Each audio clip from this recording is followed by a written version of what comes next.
Students, मेरा नाम है सचिन और आज हम शुरू करेंगे एनर्जी साइंस एंड इंजीनियरिंग का यूनिट 2 जिसका नाम है न्यूक्लियर एनर्जी। तो ये लेक्चर 1 होने वाला है। तो आज हम बात करेंगे इस लेक्चर में fundamental forces in the universe. ऐसी कौन कौन सी फोर्सेस हैं जो हमारे यूनिवर्स को चलाती है। उसके बाद हम बात करेंगे quantum mechanics relevant for nuclear physics. Nuclear physics के लिए क्वांटम मैकेनिक्स कितनी ज़्यादा जिम्मेदार है, इसके बारे में बात करेंगे। फिर हम बात करेंगे न्यूक्लियर फोर्सेस के बारे में, ठीक है, उनकी प्रॉपर्टीज़ के बारे में, किस स्केल पर वो न्यूक्लियर फोर्सेस वर्क करती है, उनके एनर्जी स्केल और न्यूक्लियर स्ट्रक्चर के बारे में। चलिए शुरू करते हैं। तो पहला टॉपिक है fundamental forces in the universe.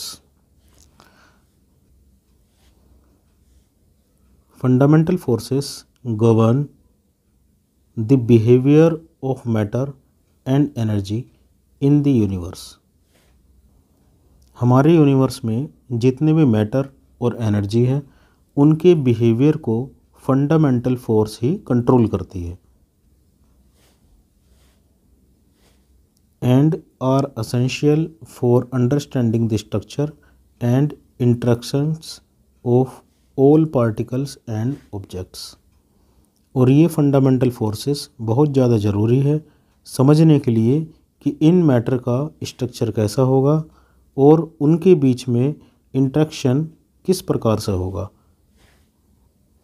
यहाँ तक कि मैटर की डेंसिटी, शेप और सिलेक्शन ऑफ मैटर ये भी फंडामेंटल फोर्स ही तय करती है कि वो क्या होने वाला है। जितने भी हम पीरियोडिक टेबल में मैटर के बारे में पढ़ते हैं वो सभी मैटर भी हमारी फंडामेंटल फोर्स की ही देन है। बेसिकली हमारे यूनिवर्स में 4 फंडामेंटल फोर्सेस होती है। तो चलिए बात करते हैं।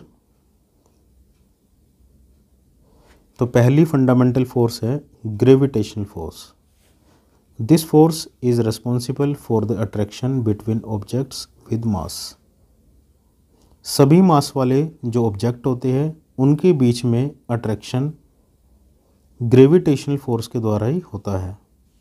जितना हमारा ऑब्जेक्ट बड़ा होगा उस पर लगने वाली ग्रेविटेशनल फोर्स उतनी ही ज़्यादा होगी।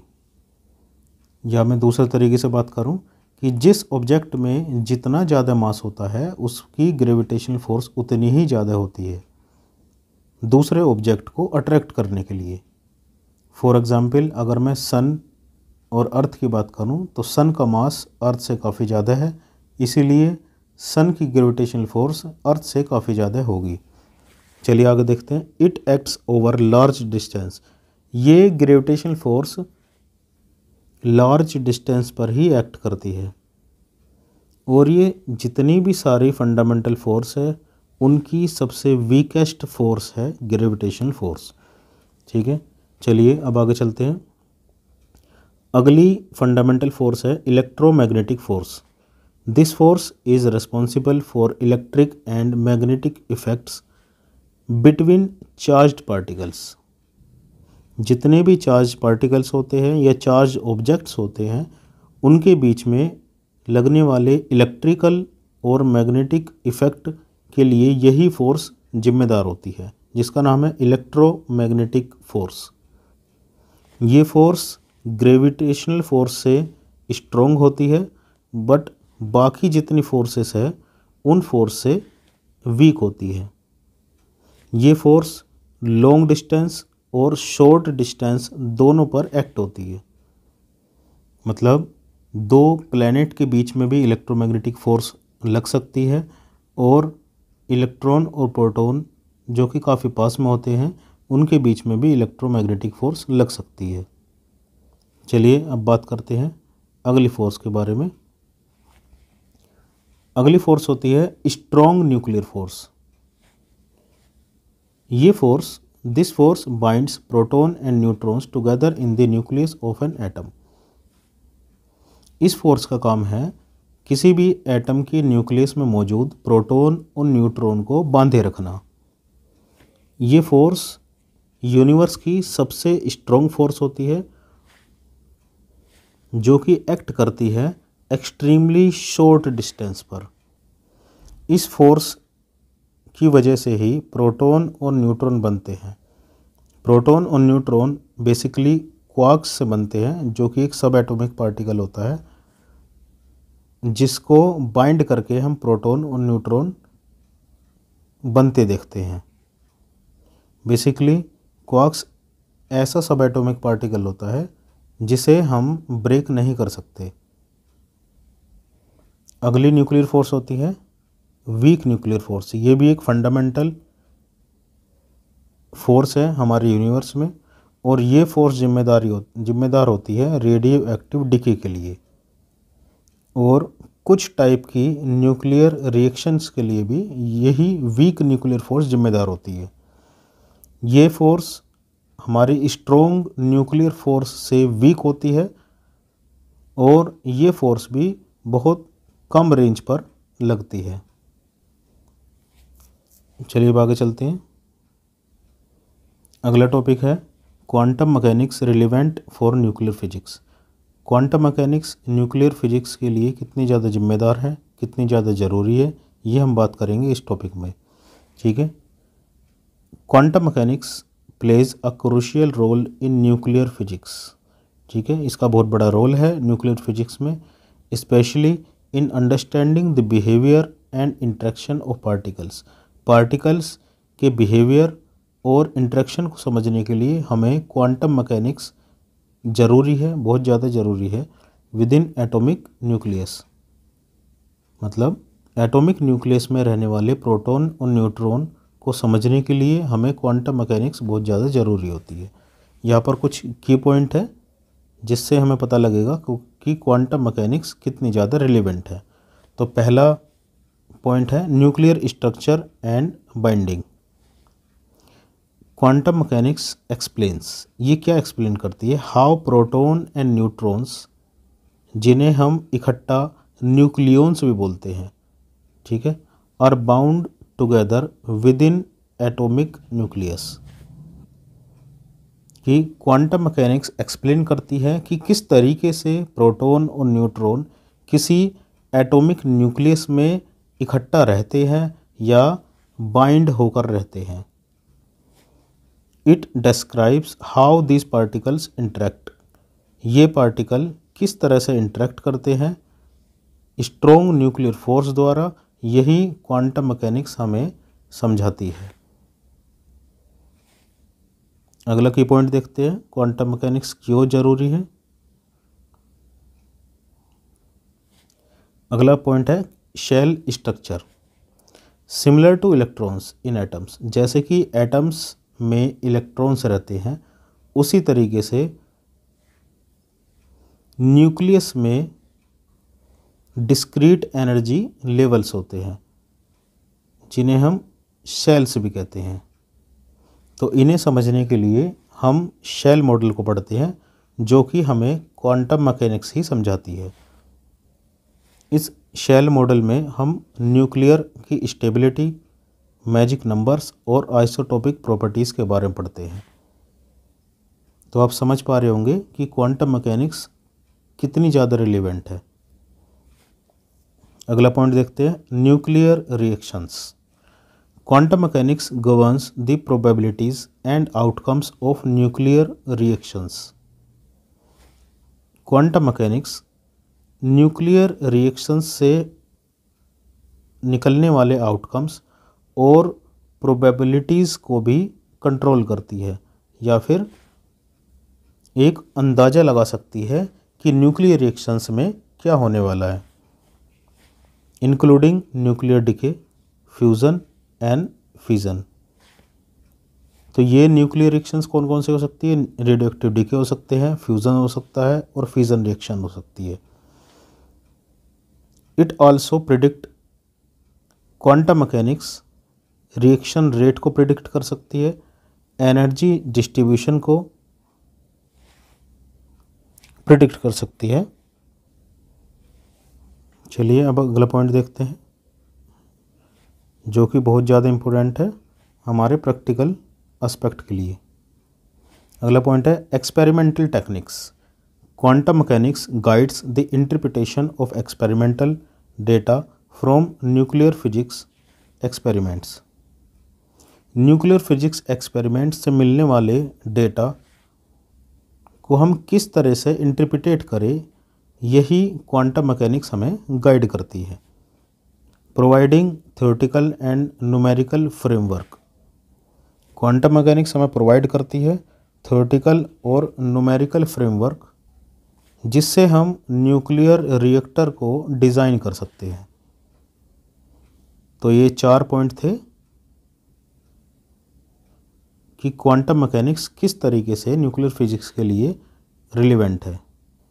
तो जब जब हम न्यूक्लियर फिजिक्स के बारे में बात करेंगे, न्यूक्लियर पावर प्लांट के बारे में बात करेंगे, न्यूक्लियर बॉम्ब के बारे में बात करेंगे, तो हमें क्वांटम मैकेनिक्स ज़रूर पढ़नी पड़ेगी। चलिए अब अगले टॉपिक की ओर चलते हैं। अगला टॉपिक है जो कि बहुत ज़्यादा इम्पोर्टेंट है और कई बार एग्जाम में आ चुका है, न्यूक्लियर फोर्सेस।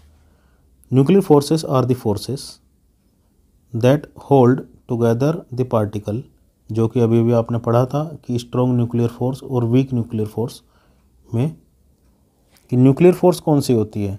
एटॉमिक न्यूक्लियस में प्रोटॉन और न्यूट्रॉन को बांधे रखने का काम न्यूक्लियर फोर्स ही करती है। ठीक है, these forces are responsible for the stability of atomic nucleus. इसी फोर्स से हमारे न्यूक्लियस स्टेबल रहते हैं। ठीक है, और इसी फोर्स से हम न्यूक्लियर मैटर के बिहेवियर को समझ सकते हैं। न्यूक्लियर फोर्स ही हमें बताती है कि हमारा मैटर कौन सा होगा, आयरन होगा, गोल्ड होगा, हाइड्रोजन होगा या हीलियम होगा। ये सभी मैटर को बनाने में न्यूक्लियर फोर्स ही जिम्मेदार है। न्यूक्लियर फोर्स 2 टाइप की होती है, जैसे कि आपको पता है, स्ट्रॉन्ग न्यूक्लियर फोर्स और weak nuclear force. Strong nuclear force क्या होती है? यही वो फोर्स है जो न्यूक्लियस में प्रोटॉन और न्यूट्रॉन को बाइंड करने का काम करती है, बांधे रखने का काम करती है। और वीक न्यूक्लियर फोर्स कौन सी होती है? ये फोर्स रेडियो एक्टिव डिके के लिए जिम्मेदार होती है, जैसे कि alpha decay, beta decay, gamma decay. ठीक है, जो कि हम आगे लेक्चर में पढ़ेंगे। ठीक है, अब बात करते हैं न्यूक्लियर फोर्स की प्रॉपर्टीज़ के बारे में। ये बहुत इम्पोर्टेंट है, ये समझना बहुत ज़्यादा ज़रूरी है कि इसकी प्रॉपर्टीज़ क्या क्या होती है। सबसे पहला पॉइंट है the nuclear force acts over a very short range. ये बहुत छोटी रेंज पर काम करती है, जो कि रेंज होती है 1 to 10 फेम्टोमीटर्स। 1 to 10 कर लेते हैं, 1 to 10 फेम्टोमीटर्स, या फिर 10 to the power -15 to 10 to the power -14 metres. इस रेंज पर ये फोर्स काम करती है।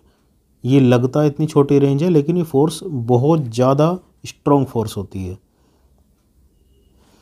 This force is primarily attractive between nucleons.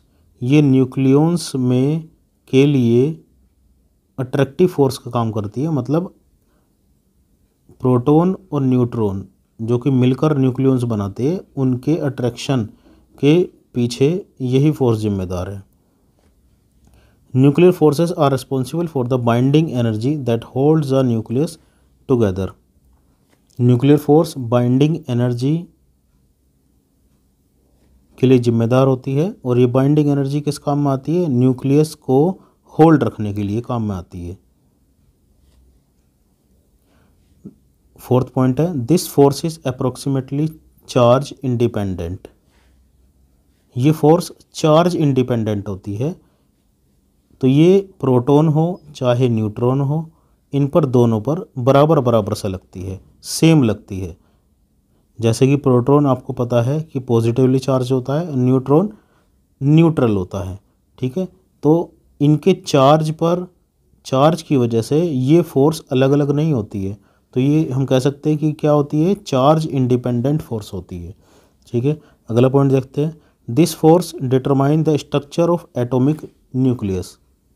इसी फोर्स की वजह से, न्यूक्लियर फोर्स की वजह से हमारे एटॉमिक न्यूक्लियस का स्ट्रक्चर तय होता है।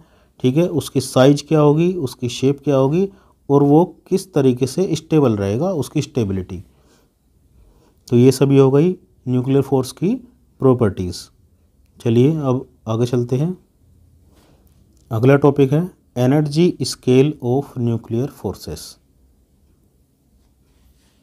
कि न्यूक्लियर फोर्स का एनर्जी स्केल क्या होता है, वो अपने लेवल पर कितनी एनर्जी एमिट कर सकती है या स्टोर करती है।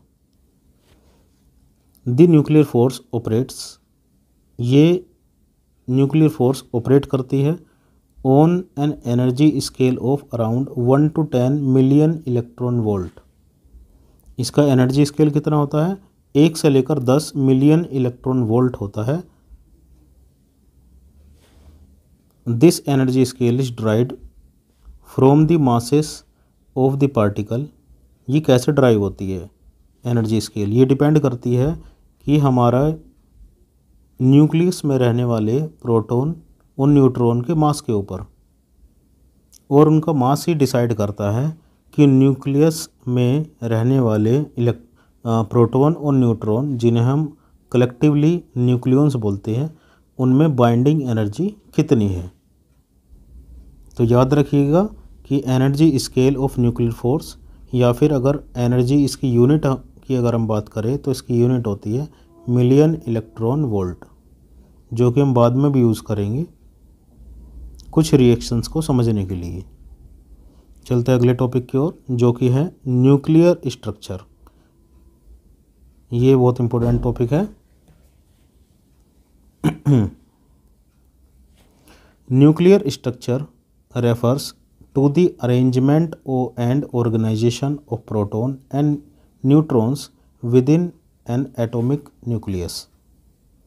तो न्यूक्लियर स्ट्रक्चर में हम क्या पढ़ते हैं, एटॉमिक न्यूक्लियस में रहने वाले प्रोटॉन और न्यूट्रॉन की अरेंजमेंट किस तरीके से है और वो किस तरीके से ऑर्गेनाइज हैं। The nucleus is less than 1/10,000 the size of the atom। अगर हम पूरे एटम्स के बारे में बात करें तो जो न्यूक्लियस होता है वो पूरे एटम का 1/10,000 पार्ट होता है। फॉर एग्जांपल मैं बात करूं, अगर कोई एटम हमारा 10,000 मीटर डायमीटर का है तो वहाँ पर न्यूक्लियस का जो डायमीटर होगा वो सिर्फ 1 मीटर होगा। तो एटम के हिसाब से देखें तो जो डेंसिटी होती है न्यूक्लियस की वो एटम से बहुत ज़्यादा होती है। ठीक है, चलिए अब अगला देखते हैं। The nucleus contains more than 99.9% of the mass of the atom. Atom का मैक्सिमम मास न्यूक्लियस में मौजूद होता है, क्योंकि एटम में प्रोटॉन होता है, न्यूट्रॉन होता है और इलेक्ट्रॉन होता है। प्रोटॉन और न्यूट्रॉन हमारे न्यूक्लियस में मौजूद होते हैं और इलेक्ट्रॉन उस न्यूक्लियस का चक्कर काटता होता है। अगर हम इलेक्ट्रॉन के मास के बारे में बात करें तो इलेक्ट्रॉन का मास प्रोटॉन और न्यूट्रॉन के मास से काफ़ी कम होता है। तो कलेक्टिवली न्यूक्लियस का जो मास होता है, जो जिसमें प्रोटॉन न्यूट्रॉन होते हैं, उनका मास 99.9% मतलब मैक्सिमम मास न्यूक्लियस में ही मौजूद होता है। यहाँ पे एक न्यूक्लियस का स्ट्रक्चर मैंने शो किया हुआ है, जैसे कि आपको दिख रहा होगा कि यहाँ पर डायमीटर कितनी है, 10⁻⁻15 मीटर, जिसे कि 1 फेम्टोमीटर भी कहते हैं। यहाँ पर प्रोटॉन और न्यूट्रॉन स्ट्रॉन्ग न्यूक्लियर फोर्स के जरिए बाइंड रहते हैं, जिसका नेचर 2 टाइप का होता है। अगर मैं बात करूं प्रोटॉन और न्यूट्रॉन के बीच में, तो यहाँ पर हमारी अट्रैक्टिव फोर्स काम करती है, और प्रोटॉन और प्रोटॉन के बीच में हमारी रिपल्सिव फोर्स काम करती है। सेम न्यूट्रॉन और न्यूट्रॉन के बीच में भी रिपल्सिव फोर्स काम करती है, लेकिन जो अट्रैक्टिव फोर्स होती है वो रिपल्सिव फोर्स से ज़्यादा स्ट्रॉन्ग फोर्स होती है, इसलिए ये हमेशा बाइंड रहते हैं। तो न्यूक्लियर स्ट्रक्चर में हम सिर्फ न्यूक्लियस के बारे में पढ़ते हैं, पूरे एटम्स के बारे में नहीं पढ़ते। ये एटॉमिक स्ट्रक्चर नहीं है, न्यूक्लियर स्ट्रक्चर है। आई होप कि आपको ये लेक्चर समझ में आया होगा। तो इस लेक्चर में हमने फंडामेंटल फोर्स, न्यूक्लियर स्ट्रक्चर के बारे में पढ़ा और उनकी प्रॉपर्टीज़ के बारे में पढ़ा। ठीक है, चलिए ध्यान रखिए अपना। Okay, bye bye.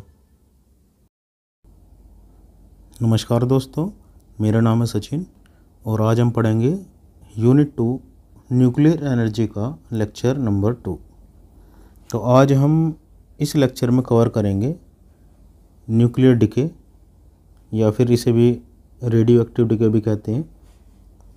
इसमें 3 टाइप होते हैं, अल्फा डिके, बीटा डिके और गामा डिके। इनके बारे में बात करेंगे और पढ़ेंगे इसकी एप्लीकेशंस के बारे में। तो ये बहुत ज़्यादा इम्पोर्टेंट टॉपिक है और ये हर साल AQ2 के एग्ज़ाम्स में ज़रूर आता है। इनमें से कोई ना कोई एक क्वेश्चन ज़रूर आता है। ठीक है, चलिए शुरू करते हैं। तो पहला टॉपिक है रेडियो एक्टिविटी, जिसे हम न्यूक्लियर डिके या फिर रेडियो एक्टिव डिके भी कहते हैं। तो चलिए बात करते हैं रेडियो एक्टिविटी की।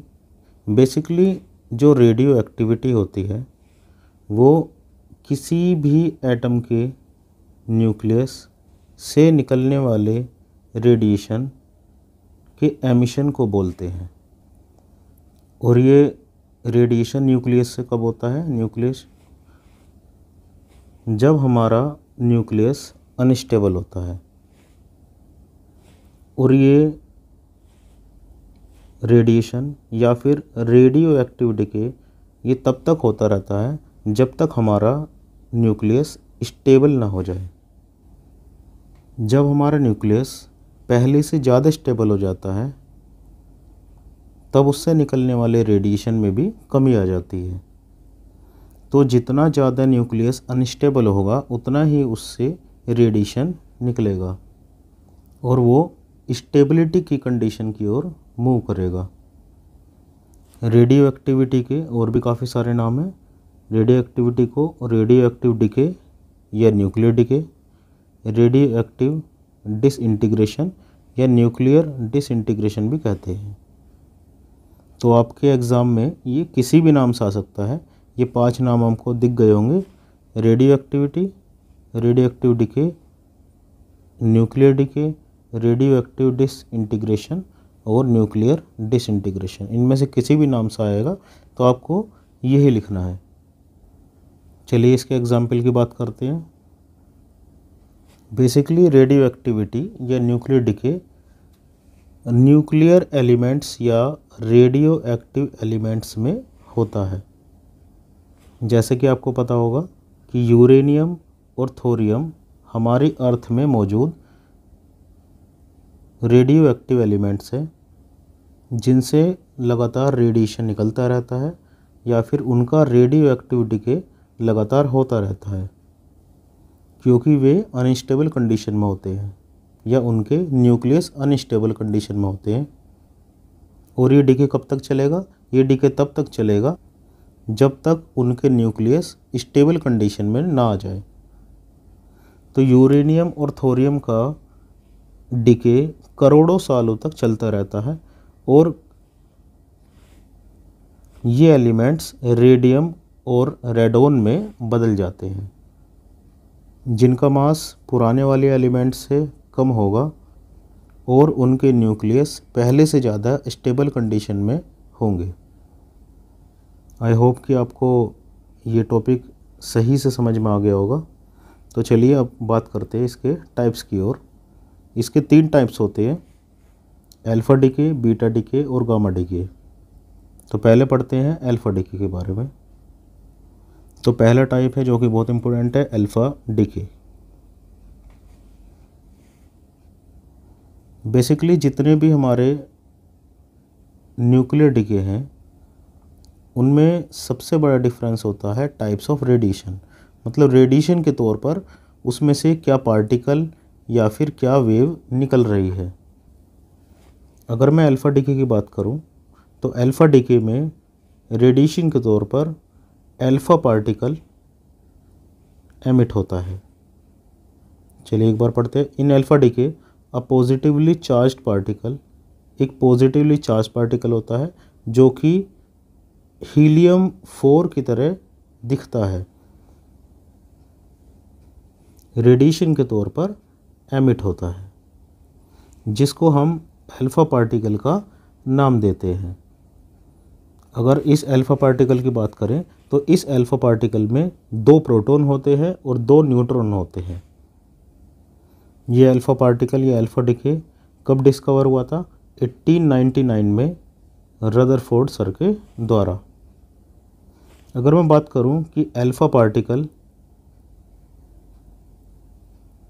और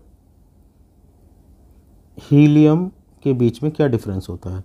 अल्फा पार्टिकल में 2 प्रोटॉन होते हैं और 2 न्यूट्रॉन होते हैं। वही अगर मैं हीलियम की बात करूं तो हीलियम के पास 2 प्रोटॉन, 2 न्यूट्रॉन और 2 इलेक्ट्रॉन होते हैं, जैसे कि आप इस फिगर में देख रहे होंगे। तो ये एक न्यूक्लियस की फिगर है, अल्फा पार्टिकल के न्यूक्लियस की फिगर है, जिसमें 2 प्रोटॉन हैं। अगर मैं इनको मान लेता हूँ तो ये प्रोटॉन है और ये दोनों न्यूट्रॉन हैं। तो ये एक अल्फा पार्टिकल है और इसको हम 2He4 से भी लिखते हैं। हम एक एग्जाम्पल के तौर पर बात करते हैं, एक एग्जाम्पल लेते हैं प्लूटोनियम 239 का। तो ये प्लूटोनियम 239 का डिके यूरेनियम 235 में हो जाता है और हमें मिलता है एक अल्फा पार्टिकल। ये डिके होने में लगभग 24,000 साल लगते हैं।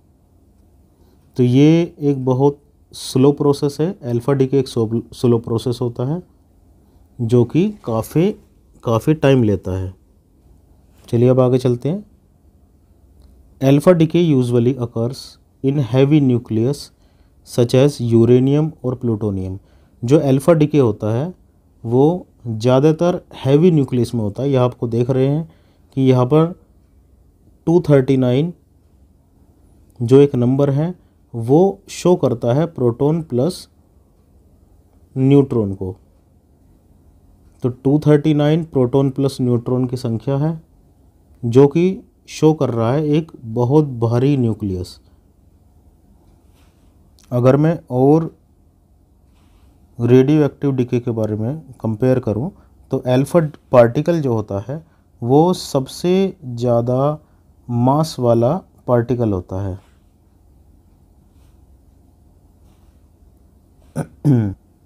ये इतना बड़ा पार्टिकल होता है कि हम पेपर शीट से भी इसको रोक सकते हैं और ये पार्टिकल कभी भी ह्यूमन स्किन में पेनिट्रेट नहीं करता है।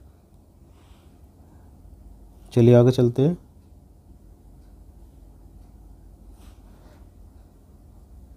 A 4 million electron volt alpha particle can only travel about 1 inch through the air। अगर हम 4 million electron volt alpha particle ले तो वो एयर में सिर्फ 1 इंच तक ही ट्रैवल कर सकते हैं। इससे ज़्यादा ये ट्रैवल नहीं करते हैं क्योंकि इनका मास भी बहुत ज़्यादा होता है। तो ये था अल्फा डीके। अब बात करते हैं बीटा डीके के बारे में। यह बीटा डीके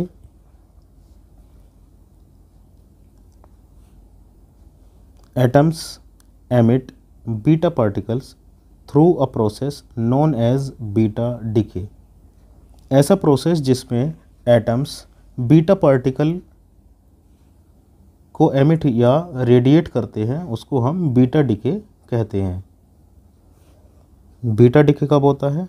जब किसी न्यूक्लियस के पास काफ़ी सारे प्रोटॉन्स या फिर न्यूट्रॉन्स एक्स्ट्रा होते हैं तो उस केस में बीटा डीके पॉसिबल होता है। बीटा डीके भी 2 टाइप्स के होते हैं।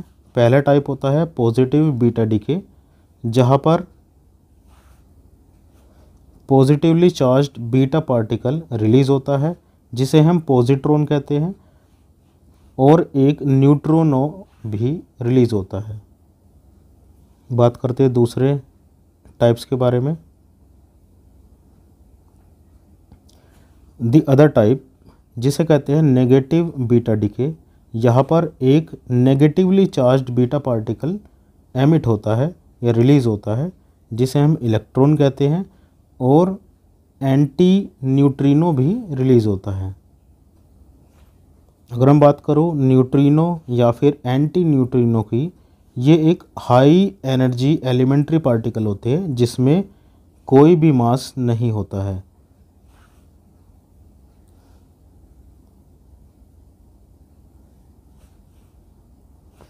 These particles are released in order to conserve energy during the decay process।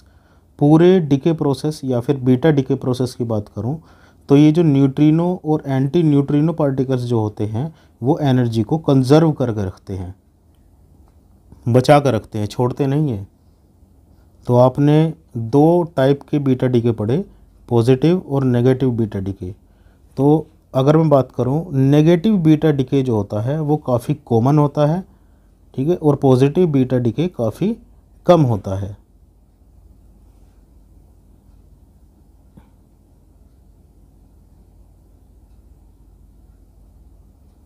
तो हम जो कॉमन बीटा डिके के बारे में बात करते हैं जो कि एक नेगेटिव बीटा डिके है। इस पार्टिकल को मैंने इस तरह से शो करा है, बीटा पार्टिकल। बीटा पार्टिकल को मैं, नेगेटिव बीटा पार्टिकल को मैं इलेक्ट्रॉन से शो करूँगा, जो कि इस प्रोसेस में भी आपको साफ साफ दिख रहा होगा। यहाँ पर मैं ट्राइटियम का बीटा डिके के बारे में बात करूँगा। हम एक हाइड्रोजन का आइसोटोप लेते हैं 1H3 जिसे हम ट्राइटियम कहते हैं, ठीक है। अगर इसका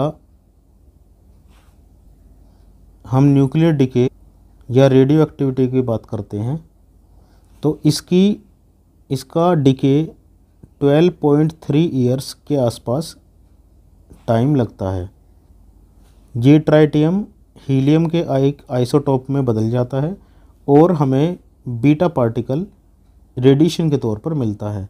वही दूसरी ओर एंटी न्यूट्रिनो भी हमें मिलता है जो कि एक एनर्जी पार्टिकल्स के नाम से भी जाना जाता है। अगर इसकी डिस्कवरी के बारे में बात करें तो सेम रदरफोर्ड सर ने 1899 में बीटा डिके को भी डिस्कवर किया था, लेकिन 1960s में जाकर न्यूट्रिनो डिस्कवर हुआ था। चलिए अब आगे चलते हैं। जैसे कि अभी आपने पढ़ा नेगेटिव बीटा डिके, तो नेगेटिव बीटा डिके में जो बीटा पार्टिकल होता है वो उसकी कैरेक्टरिस्टिक्स या उसकी प्रॉपर्टीज सेम इलेक्ट्रॉन जैसी ही होती है। जब बीटा पार्टिकल का डिके होता है या ये जब एमिट करते हैं तो इनकी स्पीड लाइट के स्पीड के बराबर होती है। अगर हम 0.5 million electron volt beta particles को ले तो ये लगभग एयर में 10 फीट तक ही ट्रैवल करते हैं, और अगर मैं वुड की बात करूं तो ये वुड में सिर्फ 1 से 2 इंच तक पेनिट्रेट कर सकते हैं। तो इनकी स्पीड और पेनिट्रेशन अल्फा पार्टिकल से ज़्यादा होता है और ये अल्फा पार्टिकल से भी ज़्यादा डेंजरस होते हैं। चलते हैं अब लास्ट डिके के बारे में बात करते हैं जो कि है गामा डिके। तो बात करते हैं गामा डिके के बारे में। गामा डिके अल्फ़ा डिके और बीटा डिके से काफ़ी अलग है। अल्फ़ा डिके और बीटा डिके में पार्टिकल्स एमिट करते हैं, लेकिन गामा डिके में पार्टिकल्स एमिट नहीं करते हैं। यहाँ पर रेज एमिट होती है और ये रेज फोटोन के तौर पर एमिट होती है। चलिए बात करते हैं। Gamma decay is a type of radioactive decay. ये एक रेडियो एक्टिव डिके का ही एक टाइप है जहाँ पर एक्साइटेड न्यूक्लियस से गामा रे फोटोन एमिट होते हैं। तो गामा डिके के लिए हमें सबसे ज़्यादा ज़रूरी होता है एक्साइटेड न्यूक्लियस। अगर एक्साइटेड न्यूक्लियस नहीं होगा तो गामा डिके पॉसिबल नहीं है। ये प्रोसेस अल्फ़ा डिके और बीटा डिके से बहुत ज़्यादा फास्ट है। जैसे कि आपने अल्फ़ा डिके में देखा होगा कि अल्फ़ा डिके में लगभग हज़ारों साल लग जाते हैं, 20 से 25 हज़ार साल लग जाते हैं। बीटा डीके में भी 10 से 20 साल लग जाते हैं एक एमिशन होने में, लेकिन गामा डीके में सिर्फ 10⁻⁻12 सेकंड लगते हैं इस प्रोसेस को कंप्लीट होने में। तो ये बहुत फास्ट प्रोसेस है। जैसे कि मैंने बताया था अभी कि अल्फ़ा डीके और बीटा डीके में पार्टिकल्स एमिट होते हैं, यहाँ पर कोई पार्टिकल्स एमिट नहीं होते हैं। तो इसलिए यहाँ पर न्यूक्लियस में मौजूद प्रोटॉन और न्यूट्रॉन की जो संख्या होती है वो भी वेरी नहीं करती है, चेंज नहीं होती है। ठीक है, पढ़ते हैं। Unlike alpha and beta decay, gamma decay does not change the number of protons और न्यूट्रॉन्स इन द न्यूक्लियस। तो गामा डीके में, यह गामा डीके न्यूक्लियस में प्रोटॉन और न्यूट्रॉन की संख्या को चेंज नहीं करता है।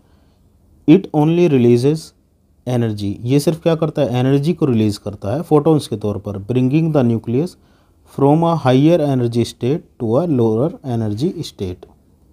तो जब एनर्जी रिलीज होगी न्यूक्लियस से तो क्या होगा, वो न्यूक्लियस हायर एनर्जी स्टेट से लोअर एनर्जी स्टेट पर पहुंच जाएगा। तो पहले क्या था, वो एक्साइटेड न्यूक्लियस था, तो बाद में उसकी एक्साइटमेंट कम हो जाती है और वो स्टेबल न्यूक्लियस की ओर चला जाता है। चलिए अब आगे चलते हैं। तो यहाँ पर कोई पार्टिकल नहीं है, गामा डीके में गामा रेज होती है और गामा इस तरीके शो किया जाता है। तो यहाँ पर जैसे कि रेज इस तरह से शो कर रखी है, इसको हम गामा रेडिएशन भी कहते हैं। हम एग्जाम्पल लेकर देखते हैं। यहाँ पर आयोडीन की बात करते हैं। तो यहाँ पर एक आयोडीन का एलिमेंट है या न्यूक्लियस है, वो हायर एनर्जी लेवल में या स्टेट में है। ठीक है, अगर इसका गामा डीके होता है तो ध्यान से देखिए कि यहाँ पर एक गामा रेज निकलती है और ये आयोडीन का न्यूक्लियस हायर एनर्जी स्टेट से लोअर एनर्जी स्टेट में पहुँच जाता है। इस गामा रेज में ही एनर्जी स्टोर होती है। हम अगले एग्जाम्पल की तरफ बात करते हैं। ये हमने एक थोरियम का न्यूक्लियस लिया है या एटम लिया है। यहाँ पर 90 थोरियम 234 एक हायर एनर्जी स्टेट में मौजूद है। अगर इसका गामा डीके होता है तो यहाँ पर ये हायर एनर्जी स्टेट से लोअर एनर्जी स्टेट में पहुँच जाता है और न्यूक्लियस से निकलती है गामा रेज। एक एग्जाम्पल और देखते हैं। हीलियम का एक आइसोटोप है 2He3, यहाँ पर हायर एनर्जी स्टेट से लोअर एनर्जी स्टेट में पहुँच गया और साथ में निकल रहा है गामा रेज। ठीक है, चलिए अब आगे चलते हैं।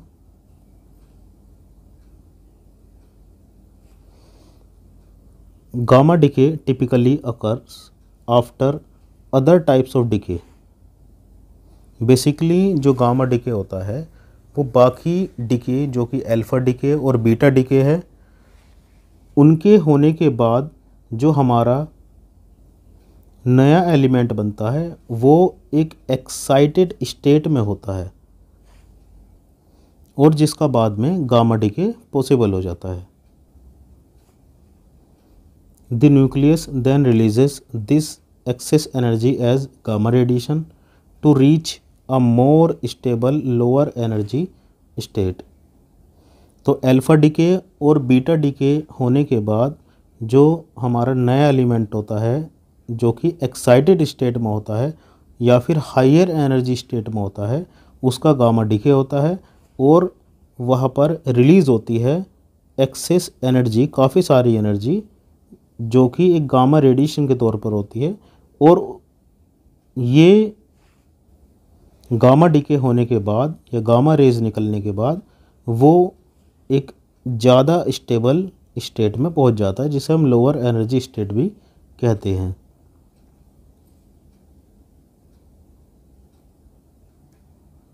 जो डिके जितना कम टाइम लेता है डिके होने में, उससे निकलने वाले पार्टिकल या रेज उतने ही ज़्यादा पावरफुल होते हैं।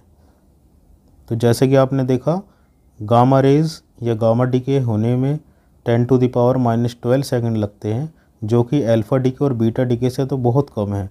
तो इसलिए ये सबसे ज़्यादा पावरफुल डिके है। ठीक है, चले पढ़ते हैं। Gamma rays have a high penetrating ability. इसकी पेनिट्रेटिंग एबिलिटी सबसे ज़्यादा होती है और ये can pass through most material. ये मैक्सिमम सभी मटेरियल से गामा रेज पास हो सकती है, including human tissue. Human tissue तो इसके सामने कुछ भी नहीं है। इसे रोकने के लिए हम डेंस मटेरियल जैसे कि लेड और thick layer of concrete use करते हैं। आई होप कि आपको ये सब समझ में आया होगा। चलिए अब आगे चलते हैं।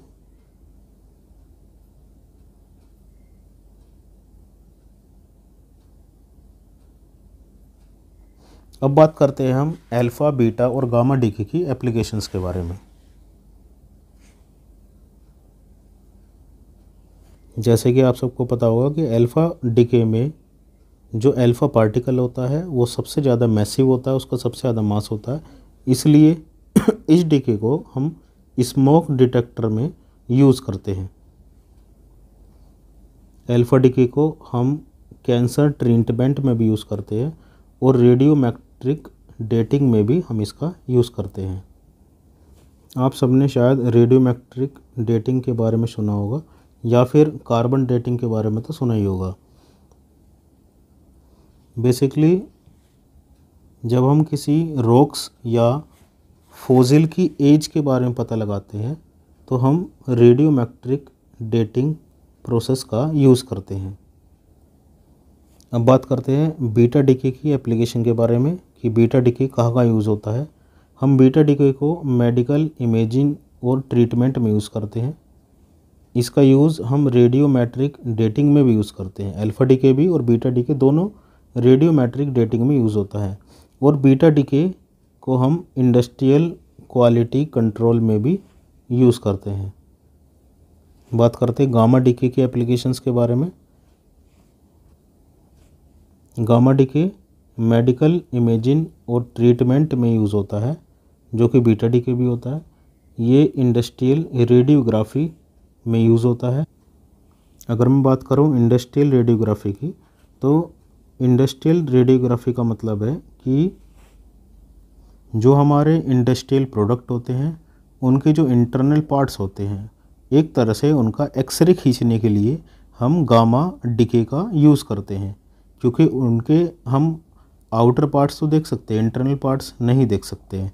तो इसलिए हम गामा डिके का यूज़ करते हैं उनके इंटरनल पार्ट्स को देखने के लिए, और वो हमें एक फ़ोटो बना कर देते हैं। हम गामा डिके का यूज़ स्टरलाइजेशन के लिए भी करते हैं। स्टरलाइजेशन प्रोसेस में हम गामा डिके का यूज़ करते हैं किसी भी प्रोडक्ट में मौजूद बैक्टीरिया या छोटे छोटे जीवाणु को मारने के लिए, जो कि हमारे प्रोडक्ट को नुकसान पहुंचा सकते हैं। ठीक है, और गामा डिके का हम यूज़ साइंटिफिक रिसर्च के लिए भी करते हैं, क्योंकि ये सबसे ज़्यादा पावरफुल डिके है, इसलिए इसका यूज़ भी सबसे ज़्यादा होता है और इसके एप्लीकेशंस भी अल्फ़ा डिके और बीटा डिके कंपैरिजन में सबसे ज़्यादा है। तो ये हो गई अल्फ़ा, बीटा और गामा डिके की एप्लीकेशंस। तो आज आपने पढ़ा radio activity, alpha decay, beta decay, gamma decay और इनकी एप्लीकेशंस के बारे में। आई होप कि आप सबको समझ में आया होगा। आप सभी एक बार इसका रिवीजन कीजिए और फिर डायरेक्टली आप पेपर में भी देखेंगे तो आप इसे भूलेंगे नहीं। ठीक है, चलिए ध्यान रखिए। Okay, bye bye. नमस्कार दोस्तों, मेरा नाम है सचिन और आज हम बात करेंगे न्यूक्लियर एनर्जी के लेक्चर 3 के बारे में। तो ये लेक्चर 3 होने वाला है। इससे पहले लेक्चर 2 हो चुके हैं। अगर आपने दोनों लेक्चर नहीं देखे हैं तो पहले आप वे देख लीजिए। ठीक है, तो चलिए आज हम बात करेंगे इस लेक्चर में हाफ लाइफ के बारे में, न्यूक्लियर रिएक्शंस के बारे में, इनके टाइप्स के बारे में, न्यूक्लियर फिजन क्या होता है, न्यूक्लियर फ्यूज़न क्या होता है, और न्यूक्लियर फिजन और न्यूक्लियर फ्यूज़न के डिफरेंस के बारे में बात करेंगे। चलिए शुरू करते हैं। तो पहला टॉपिक है हाफ लाइफ, या फिर ये कह सकते हैं कि half life of any radioactive substance.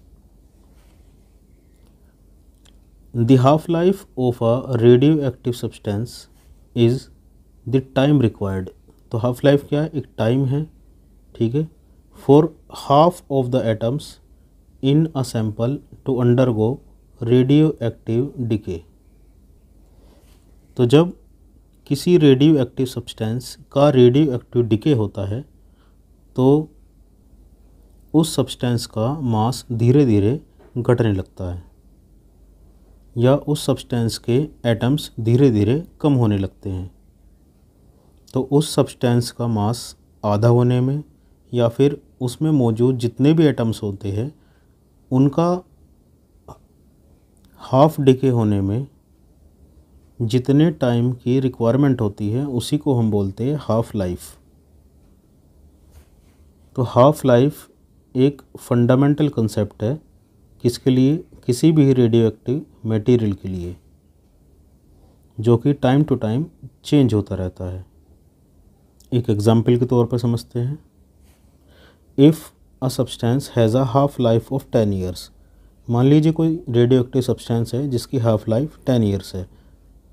After 10 years only half of the initial amount will remain.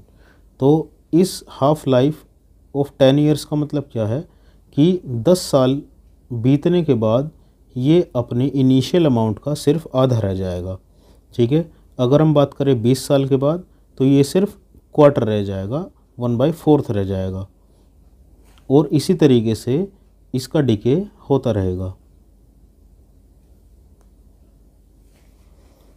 अगर मैं यूरेनियम 238 की बात करूं तो यूरेनियम 238 की हाफ लाइफ जो होती है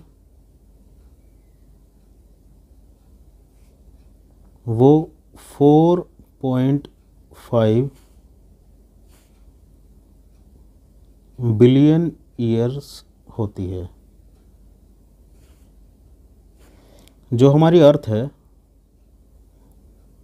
अर्थ को बने हुए लगभग 4.6 बिलियन ईयर्स हो चुके हैं। तो जब हमारी अर्थ बनी थी, अगर हम उस समय की बात करें तो अब यूरेनियम 238 तब से सिर्फ हाफ रह गया है, और आने वाले 4.5 बिलियन ईयर्स में ये अब का भी आधे ही रह जाएगा। चलिए आगे चलते हैं। अब बात करते हैं हाफ लाइफ कंसेप्ट कहाँ कहाँ यूज़ होता है। तो सबसे पहले determine decay rates of radioactive substance. हमें रेडियो एक्टिव सब्सटेंस की डिके रेट्स के बारे में हाफ लाइफ से पता लगता है। अगला है date ancient material using carbon dating. हम कार्बन डेटिंग का यूज़ करके एंशिएंट मटेरियल की एज का पता लगा सकते हैं कि वो कब बनी थी। अगला है प्लान रेडियोथेरेपी ट्रीटमेंट इन कैंसर। हम हाफ लाइफ कंसेप्ट का यूज़ कैंसर ट्रीटमेंट में भी एज अ रेडियोथेरेपी यूज़ करते हैं। अगला है assess environmental impact of pollutants. Future में पोल्यूटेंट्स का हमारे एनवायरमेंट पर क्या इम्पैक्ट पड़ेगा, इसके लिए भी हम हाफ लाइफ कंसेप्ट का यूज़ करते हैं। और लास्ट है plan drug dosing based on how drugs remain active in the body.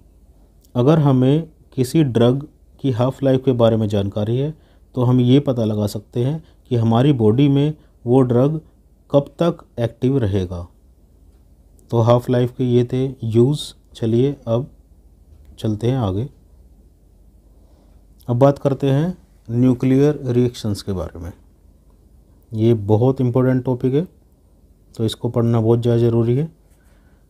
Nuclear reactions involve changes in the nucleus of an atom and जब भी किसी एटम के न्यूक्लियस के अंदर कोई चेंज होता है तो उस चेंज को ही हम न्यूक्लियर रिएक्शन का नाम देते हैं।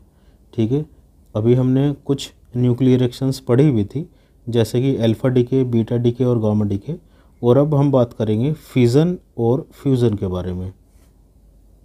तो अगर आपके एग्ज़ाम में न्यूक्लियर रिएक्शंस आता है तो आपको ये सभी टाइप लिखने होंगे, लेकिन अगर फिज़न और फ्यूज़न आपका अलग से आता है तो आपको सिर्फ फिज़न और फ्यूज़न ही लिखने होंगे। तो पहला टाइप है nuclear fission. A heavy nucleus splits into smaller nucleus, releasing a large amount of energy. जब कोई हैवी न्यूक्लियस दो छोटे छोटे स्मॉलर न्यूक्लियस में स्प्लिट हो जाता है, टूट जाता है, तो वहाँ पर हमें लार्ज अमाउंट ऑफ एनर्जी मिलती है। इसी को हम बोलते हैं न्यूक्लियर फिज़न। ये प्रोसेस हमारा न्यूक्लियर रिएक्टर्स और एटॉमिक बॉम्ब में भी यूज़ होता है। बात करते हैं एक एग्ज़ाम्पल के बारे में। हम लेते हैं एक यूरेनियम 235। जब यूरेनियम 235 न्यूट्रॉन को एब्जॉर्ब करता है तो यहाँ पर एक रिएक्शन होती है जिसको बोलते हैं हम न्यूक्लियर फिज़न। तो जैसे कि आपको इस डायग्राम में दिख रहा होगा कि ये यूरेनियम 235 है, यहाँ पर हम एक न्यूट्रॉन की टक्कर कराते हैं जो कि जिससे यूरेनियम 235 इस न्यूट्रॉन को एब्जॉर्ब कर लेता है और एब्जॉर्ब करने के बाद ये बनाता है यूरेनियम 236 जो कि एक अनस्टेबल न्यूक्लियस होता है। ये अनस्टेबल न्यूक्लियस दो न्यूक्लियस में टूट जाता है। Kr का मतलब है क्रिप्टॉन और Ba का मतलब है यहाँ पर बेरियम। इसके अलावा यहाँ पर 3 न्यूट्रॉन भी रिलीज़ होते हैं और साथ में 210 मिलियन इलेक्ट्रॉन वोल्ट एनर्जी भी रिलीज़ होती है। चलिए अब आगे चलते हैं।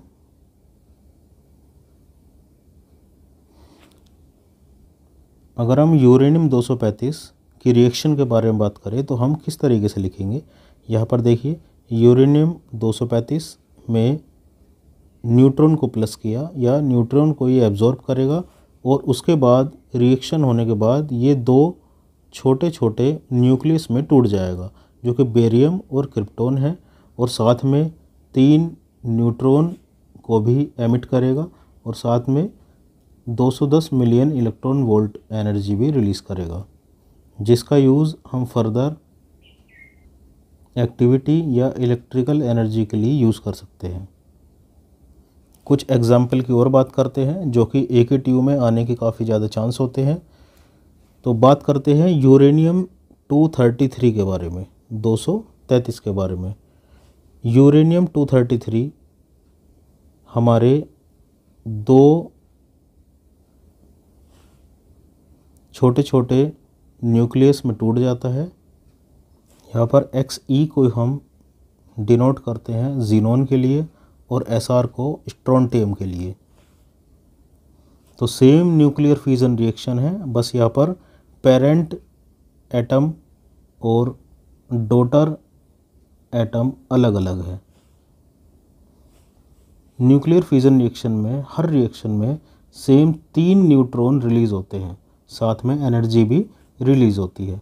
और एक चीज़ और कॉमन होती है कि हमें न्यूक्लियर फ्यूजन रिएक्शन कराने के लिए सिर्फ एक न्यूट्रॉन को पेरेंट एटम के साथ रिएक्ट कराना होता है। अगला एग्जाम्पल है प्लूटोनियम 239। तो प्लूटोनियम 239 पे जब न्यूट्रॉन को कोलाइड किया जाता है तो यहाँ पर जीनोन और जिरकोनियम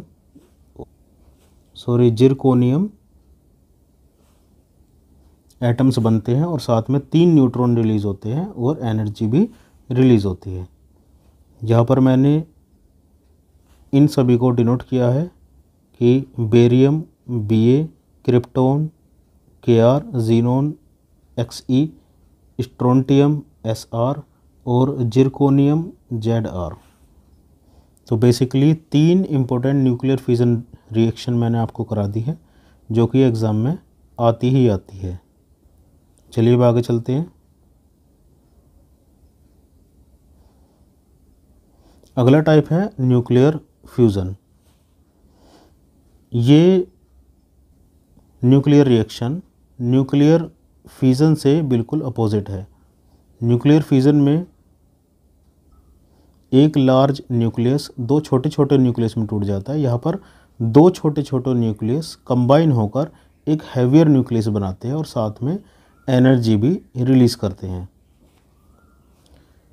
ये प्रोसेस स्टार्स को पावर देने के लिए, जैसे कि सन में पावर जो मिलती है, हीट मिलती है, वो न्यूक्लियर फ्यूज़न रिएक्शन के कारण ही मिलती है। और हाइड्रोजन बॉम्ब भी हमारे न्यूक्लियर फ्यूज़न रिएक्शन से बनाए जाते हैं। ठीक है, इसके एग्जाम्पल की बात करूं तो हाइड्रोजन आइसोटोप होते हैं ड्यूटेरियम और ट्राइटियम। ये 2 छोटे छोटे न्यूक्लियस को फ्यूज़ करके, ये कंबाइन करके एक बड़ा न्यूक्लियस बनता है जिसे हम हीलियम कहते हैं, और साथ में हमारे एनर्जी रिलीज़ होती है।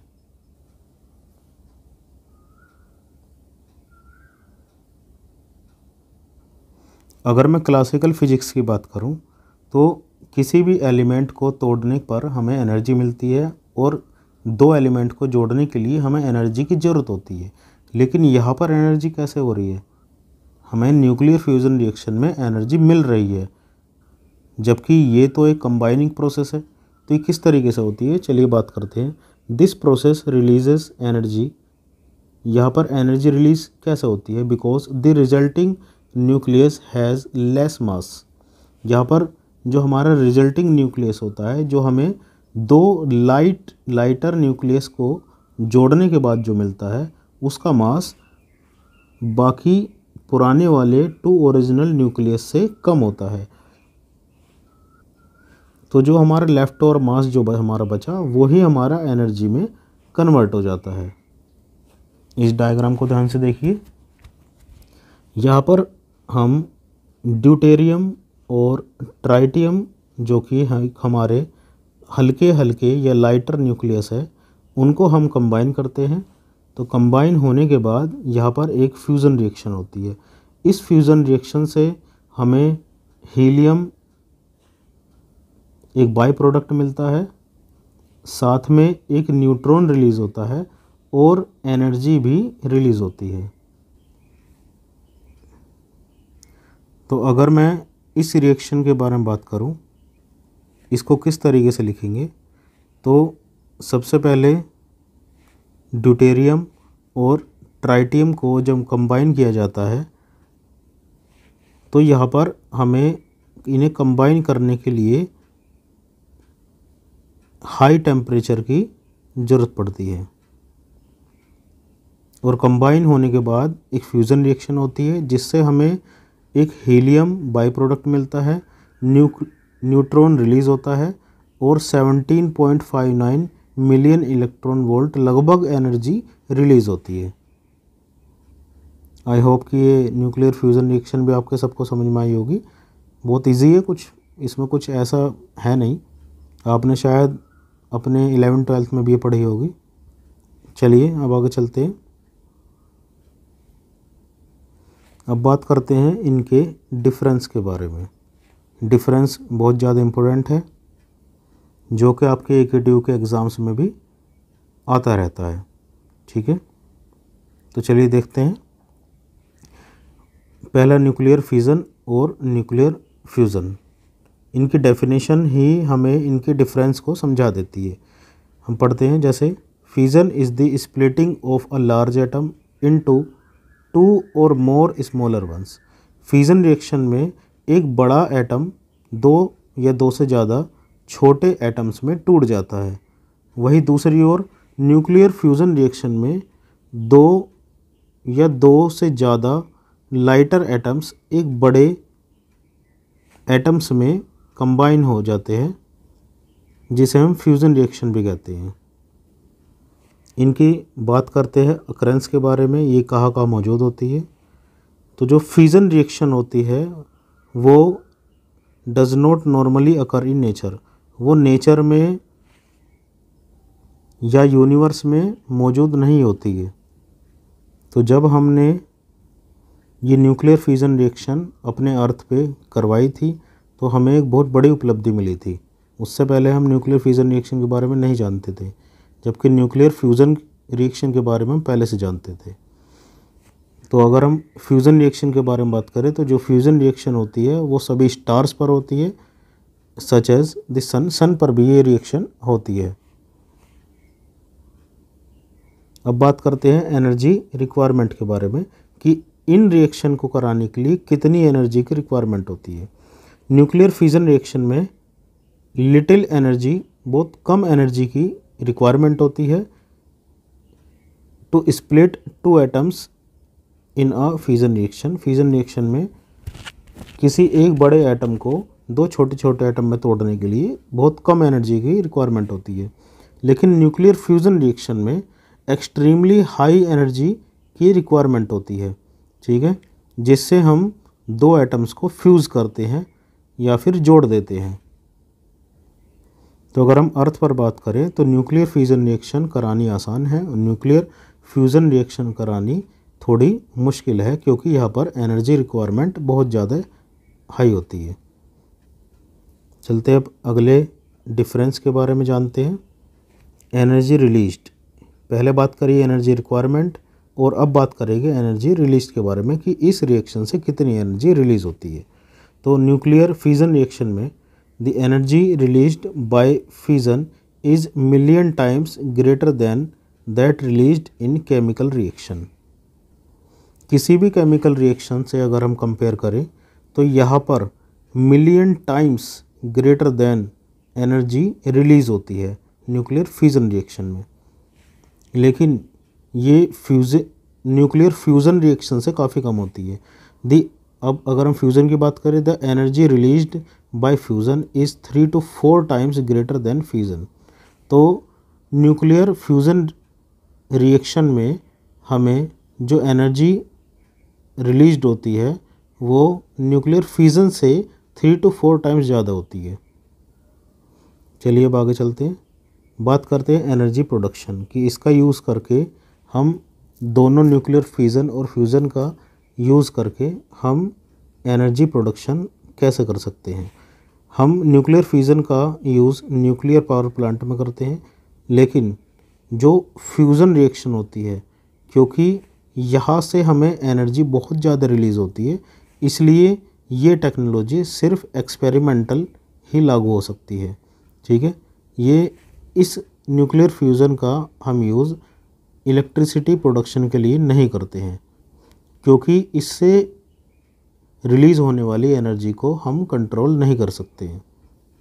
इसलिए हाइड्रोजन बॉम्ब न्यूक्लियर बॉम्ब से ज़्यादा खतरनाक होते हैं। चलिए ये आपका डिफरेंस भी आपको ख़त्म हुआ। आई होप कि आप सबको समझ में आया होगा। और ये सब टॉपिक ऐसे हैं जो बहुत ज़्यादा इम्पोर्टेंट है और बहुत ज़्यादा इजी है। सिर्फ 1-2 बार पढ़ने से ही आपके ये हमेशा याद रह सकते हैं। ये इस यूनिट की सेकंड लास्ट वीडियो है। इसके बाद एक लास्ट वीडियो आएगी, उसमें सिर्फ न्यूक्लियर पावर प्लांट्स, उनका डिज़ाइन, ऑपरेशन और सेफ्टी के बारे में मैं आप सबको बताऊंगा। उस टॉपिक से भी काफ़ी सारे क्वेश्चन बनते हैं जो कि बहुत इम्पोर्टेंट होने वाले हैं। चलिए आप अपना ध्यान रखिए, मिलते हैं अगली वीडियो में। Okay, bye bye.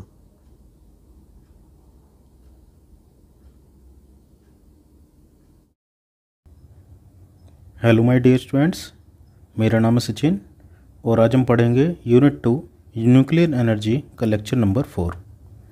तो आज हम इस लेक्चर में कवर करेंगे चेन रिएक्शन, जो कि होती है फ्यूज़न प्रोसेस में, nuclear power plant, nuclear reactor और उसके टाइप्स के बारे में, बाइंडिंग एनर्जी क्या होती है, बाइंडिंग एनर्जी पर न्यूक्लियन क्या होती है, ये दोनों अलग अलग टॉपिक है।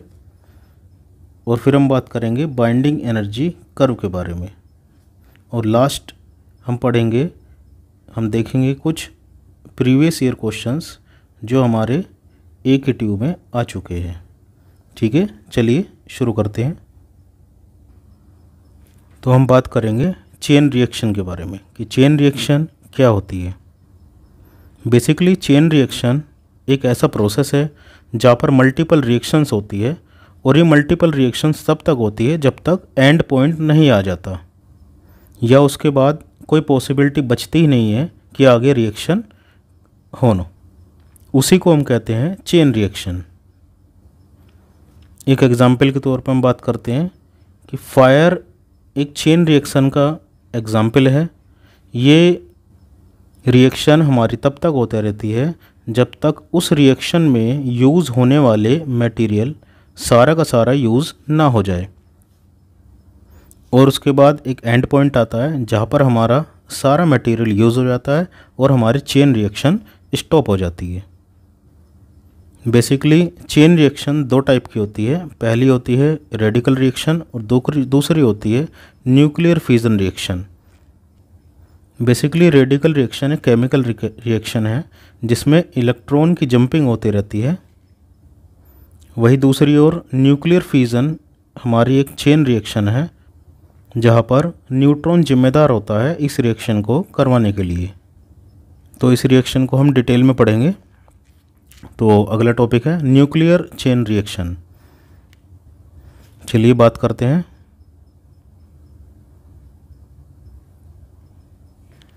A nuclear chain reaction refers to a process in which neutrons released in fission produce an additional fission in at least one further nucleus. Basically, nuclear chain reaction एक process है जहाँ पर फ्यूज़न प्रोसेस में neutron release होते हैं और वो बाद में और भी न्यूक्लियस के साथ एडिशनल फ्यूज़न कराते हैं। मैं आपको चेन रिएक्शन की एक फिगर से समझाता हूँ। मान लीजिए हमने यूरेनियम का कुछ मटेरियल लिया, उसका मास मिलीग्राम या कुछ ग्राम में हो सकता है या किलोग्राम में भी हो सकता है। तो उसमें यूरेनियम के मिलियंस ऑफ न्यूक्लियस हो गए। तो जितने हमारे पास यूरेनियम के न्यूक्लियस हैं उतने ही हमें न्यूट्रॉन की रिक्वायरमेंट होगी।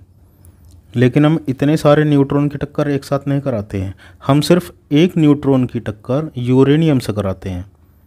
ठीक है, जिससे हमारे पास बेरियम और क्रिप्टॉन एलिमेंट बनते हैं और साथ में तीन न्यूट्रॉन भी रिलीज़ होते हैं। वो 3 न्यूट्रॉन अनदर यूरेनियम के न्यूक्लियस से टकराते हैं और वापस से ये रिएक्शन रिपीट होती है। और फिर जैसे कि आप देख रहे होंगे कि हर एक यूरेनियम बेरियम और क्रिप्टॉन में टूट जाता है, साथ ही 3 न्यूट्रॉन फिर से रिलीज़ करता है। और ये प्रोसेस बार बार रिपीट होता रहता है जब तक हमारा यूरेनियम सारा का सारा यूज़ ना हो जाए या यूरेनियम के न्यूक्लियस ख़त्म ना हो जाए। तो पहली रिएक्शन में सिर्फ एक न्यूट्रॉन होता है, उसके बाद अगली रिएक्शन में हमारे पास 3 न्यूट्रॉन होते हैं, तो 3 बार रिएक्शन होगी। और उससे अगली बार हमारे पास 9 न्यूट्रॉन होते हैं और उससे अगली बार 27 न्यूट्रॉन होते हैं। तो ये रिएक्शन हमारी चेन रिएक्शन एक्सपोनेंशियली चलती रहती है, और ये तब तक चलेगी जब तक हमारे सारे यूरेनियम के न्यूक्लियस ख़त्म नहीं हो जाते। अगर हम इस रिएक्शन को खुली छूट दे दें या फिर कंट्रोल ना करें तो ये एक बहुत भयानक विस्फोट कर सकता है, और जिससे बहुत ज़्यादा एनर्जी रिलीज़ होती है, जिसे हम न्यूक्लियर बॉम्ब में भी यूज़ करते हैं। चलिए अब बात करते हैं। ये प्रोसेस भी 2 टाइप के होते हैं। तो ये प्रोसेस पहला हो सकता है कंट्रोल्ड प्रोसेस और दूसरा हो सकता है अनकंट्रोल्ड प्रोसेस, या हम कह सकते हैं कंट्रोल्ड न्यूक्लियर चेन रिएक्शन और अनकंट्रोल्ड न्यूक्लियर चेन रिएक्शन। तो कंट्रोल्ड न्यूक्लियर चेन रिएक्शन हमारी यूज़ होती है न्यूक्लियर पावर प्लांट में, जहाँ पर हम एडिशनल न्यूट्रॉन को एब्जॉर्ब कर लेते हैं और वे यूरेनियम से जाकर नहीं टकराते। वहीं दूसरी ओर अनकंट्रोल्ड चेन रिएक्शन में ये सारे न्यूट्रॉन एक साथ यूरेनियम के न्यूक्लियस से टकराते रहते हैं और ये chain reaction with in a second complete हो जाती है। तो जैसा कि आप देख रहे हैं इस पॉइंट में भी लिखा है कि all neutrons in an uncontrolled chain reaction are allowed, कि सारे न्यूट्रॉन अनकंट्रोल्ड चेन रिएक्शन में अलाउ करते हैं कि फ्यूजन रिएक्शन तुरंत हो जाए। ठीक है, आगे बढ़ते हैं। The number of neutrons allowed to do this in a controlled chain reaction is determined by the number of control rods used, कि कंट्रोल चेन रिएक्शन में हमारी कंट्रोल रोड ये डिटरमाइन करती है कि कितने न्यूट्रॉन इस फ्यूजन रिएक्शन में अलाउ किए जाए और कितने नहीं किए जाए। ठीक है, ये रोड हमारी कैडमियम की या फिर बोरॉन की बनी होती है, जो कि हम आगे पढ़ेंगे, जो कि कंट्रोल रोड हमारे न्यूक्लियर रिएक्टर में किस तरीके से यूज़ होती है। चलिए अब आगे चलते हैं। तो अगला टॉपिक है हमारा nuclear power plant. Nuclear power plant में हमारी कंट्रोल्ड चेन रिएक्शन यूज़ होती है। ठीक है, और किस तरह से यूज़ होती है हम इसमें आगे बात करेंगे। पहले बात करेंगे न्यूक्लियर पावर प्लांट क्या होता है। ठीक है, और nuclear power plant generate electricity. तो न्यूक्लियर पावर प्लांट किस लिए यूज़ होता है? इलेक्ट्रिसिटी को जनरेट करने के लिए। लेकिन यहाँ पर ये थर्मल पावर प्लांट से अलग होता है, क्योंकि यहाँ पर हम यूज़ करते हैं न्यूक्लियर फ्यूजन रिएक्शन एनर्जी को जनरेट करने के लिए। वही हम थर्मल पावर प्लांट में एनर्जी को जनरेट करने के लिए फॉसिल फ्यूल्स का यूज़ करते हैं। तो न्यूक्लियर फ्यूजन रिएक्शन आप पढ़ चुके हैं, तो आगे बढ़ते हैं। A process, nuclear fusion reaction क्या होती है? A process where atomic nucleus split. तो एटॉमिक न्यूक्लियस स्प्लिट हो जाता है दो छोटे छोटे न्यूक्लियस में और उसके बाद एनर्जी रिलीज़ होती है। और ये सारा प्रोसेस हम न्यूक्लियर पावर प्लांट में यूज़ करते हैं न्यूक्लियर रिएक्टर में, जो कि एक अलग से हम टॉपिक पढ़ेंगे। तो न्यूक्लियर रिएक्टर से मिलने वाली जो एनर्जी होती है उससे हम वाटर को हीट देते हैं, जिससे हमारे स्टीम प्रोड्यूस होती है। उस स्टीम से हम टरबाइन को चलाते हैं और जो टरबाइन हमारे जनरेटर से कनेक्ट होती है, और जनरेटर से हम क्या करते हैं? इलेक्ट्रिसिटी जनरेट कर लेते हैं। तो एक सिंपल प्रोसेस है पढ़ने के लिए।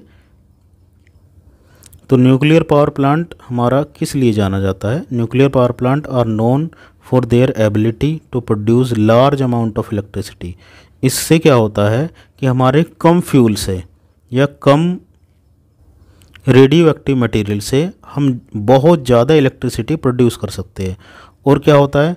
लो ग्रीन हाउस गैस एमिशन।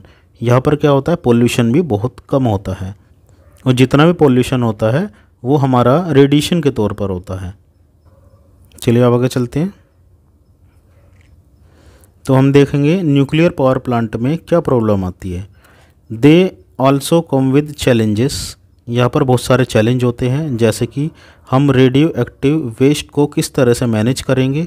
ठीक है, इंश्योरिंग सेफ्टी, क्योंकि न्यूक्लियर मटेरियल और रेडियो एक्टिव वेस्ट जो होता है वो बहुत ज़्यादा रेडिएशन फैलाता है, इसलिए हमें सेफ्टी की बहुत ज़्यादा ध्यान देना पड़ता है।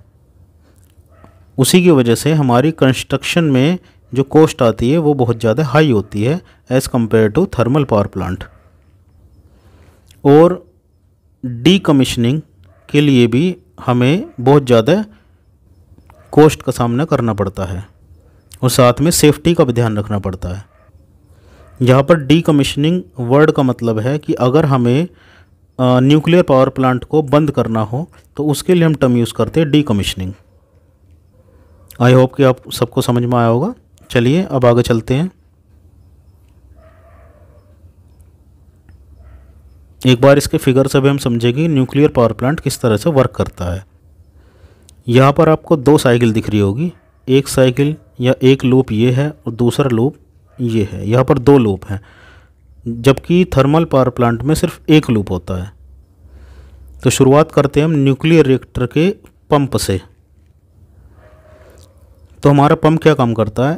पंप कोल्ड मेटल, गैस या वाटर को न्यूक्लियर रिएक्टर में भेजता है। ठीक है, न्यूक्लियर रिएक्टर में क्या हो रहा है, न्यूक्लियर रिएक्टर में न्यूक्लियर फिजन रिएक्शन लगातार हो रही है, चल रही है, और साथ में एनर्जी रिलीज़ हो रही है। उस एनर्जी का यूज़ करके हम ये जो मेटल है, कोल्ड मेटल है, गैस है या वाटर है, इसको हम बदल देते हैं हॉट मेटल में या हॉट गैस में या हॉट वाटर में। ठीक है,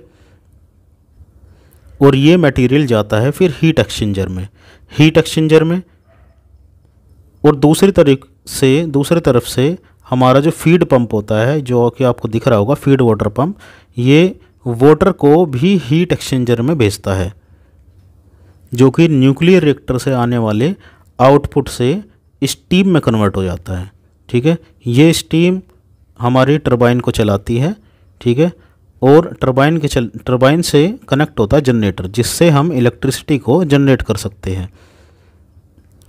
जब ये स्टीम टरबाइन को चला देती है तो इस स्टीम की स्पीड हो जाती है कम, और फिर हम इस स्टीम को कंडेंसर के द्वारा वाटर में वापस से बदल लेते हैं, और ये एक लूप ये कंप्लीट हो जाता है।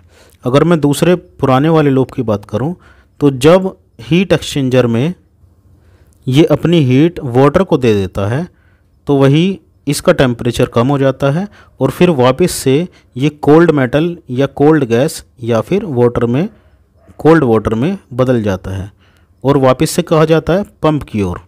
ठीक है, तो ये भी दूसरा लूप कंप्लीट हो जाता है। तो ये एक हमारा न्यूक्लियर पावर प्लांट है, जिसका यूज़ हम इलेक्ट्रिसिटी को बनाने के लिए करते हैं। तो इस टॉपिक से एक दूसरा टॉपिक निकल कर आता है, जिसका नाम होता है न्यूक्लियर रिएक्टर। इसको हम डिटेल में पढ़ेंगे। ठीक है, चलिए बात करते हैं हम न्यूक्लियर रिएक्टर के बारे में। Nuclear reactor basically nuclear reactor एक डिवाइस होती है जो हमारी न्यूक्लियर चेन रिएक्शन को इनिशिएट करती है, स्टार्ट करती है, और उसे लगातार कंट्रोल भी करती है। और ये न्यूक्लियर रिएक्टर हमारा यूज़ किया जाता है इलेक्ट्रिसिटी को जनरेट करने के लिए। चलिए अब आगे चलते। It works by splitting heavy atomic nucleus. ये किस पर वर्क करता है, ये वर्क करता है कि हैवी एटॉमिक न्यूक्लियस को स्प्लिट करने के लिए। ठीक है, और ये हैवी एटॉमिक न्यूक्लियस कौन कौन सा हो सकता है, यूरेनियम 235 हो सकता है, प्लूटोनियम 239 हो सकता है, और इस प्रोसेस को हम बोलते हैं न्यूक्लियर फ्यूज़न। तो न्यूक्लियर रिएक्टर किस पर बेस होता है, न्यूक्लियर फ्यूज़न रिएक्शन पर बेस होता है, जहाँ पर हम एक्स्ट्रा न्यूट्रॉन को एब्जॉर्ब कर लेते हैं। अब हम बात करेंगे न्यूक्लियर रिएक्टर के कुछ मेन कंपोनेंट्स के बारे में और उनका फंक्शन क्या होता है। ठीक है, तो पहला कंपोनेंट है फ्यूल रोड्स।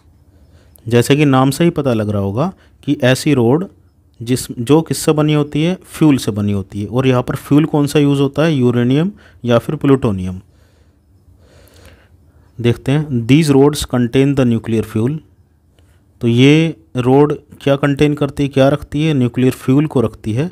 ठीक है, जो कि यूरेनियम और प्लूटोनियम हो सकते हैं, और जिससे हमारा क्या होता है, फिज़न होता है, फिज़न प्रोसेस होता है। अगला हमारा कंपोनेंट है कंट्रोल रोड्स। बेसिकली ये रोड्स बोरोन, कैडमियम या हैफनियम एलॉय से बनी होती है, जिसका काम होता है न्यूट्रॉन को एब्जॉर्ब करना। यही कंट्रोल रोड्स हमारा डिसाइड करती है कि नंबर ऑफ न्यूट्रॉन्स हमारे चेन रिएक्शन में यूज़ होंगे या नहीं होंगे, या कितने न्यूट्रॉन्स हमारे चेन रिएक्शन में यूज़ होने वाले हैं, जिससे हमारी न्यूक्लियर चेन रिएक्शन भी कंट्रोल वे में होती है। तो अगर न्यूक्लियर रिएक्टर में कंट्रोल रोड्स ना हो तो हमारा न्यूक्लियर रिएक्टर एक न्यूक्लियर बॉम्ब की तरह वर्क करेगा। तो चलिए अब पढ़ते हैं अगले कंपोनेंट के बारे में, जिसका नाम है मॉडरेटर्स। अ सब्सटेंस, ये सब्सटेंस कौन सा हो सकता है, या तो वाटर हो सकता है या फिर ग्रेफाइट हो सकता है। इसका काम क्या होता है, जो हमारे फ्यूज़न प्रोसेस से न्यूट्रॉन निकलते हैं तो उनकी स्पीड बहुत ज़्यादा हाई होती है, जिसे हम कंट्रोल नहीं कर सकते हैं। तो मॉडरेटर क्या करता है, मॉडरेटर इन न्यूट्रॉन्स की जो स्पीड होती है उसको कम कर देता है, स्लो डाउन कर देता है, जिससे हमारी जो चेन रिएक्शन होती है वो एफिशिएंट वे में होती है। चलिए अब अगला कंपोनेंट की बात करते हैं। अगला कंपोनेंट है कूलेंट। तो कूलेंट में बेसिकली हम वाटर का ही यूज़ करते हैं, लेकिन कुछ न्यूक्लियर रिएक्टर में हम मेटल्स का, लिक्विड मेटल्स का और गैस का भी यूज़ करते हैं। तो कूलेंट का काम क्या होता है, ये कूलेंट हमारे न्यूक्लियर रिएक्टर में एक तरफ से एंटर होता है और न्यूक्लियर रिएक्टर की मैक्सिमम एनर्जी को एब्जॉर्ब कर लेता है, ठीक है, मैक्सिमम हीट को एब्जॉर्ब कर लेता है और दूसरी तरफ से आउटपुट के तौर पर निकल जाता है, जिसको हम हीट एक्सचेंजर में यूज़ करते हैं दूसरे लूप के वाटर को स्टीम में कन्वर्ट करने के लिए। चलिए अब अगले कंपोनेंट के बारे में बात करते हैं। अगला कंपोनेंट जो कि बहुत इम्पोर्टेंट है, प्रेशर वेसल।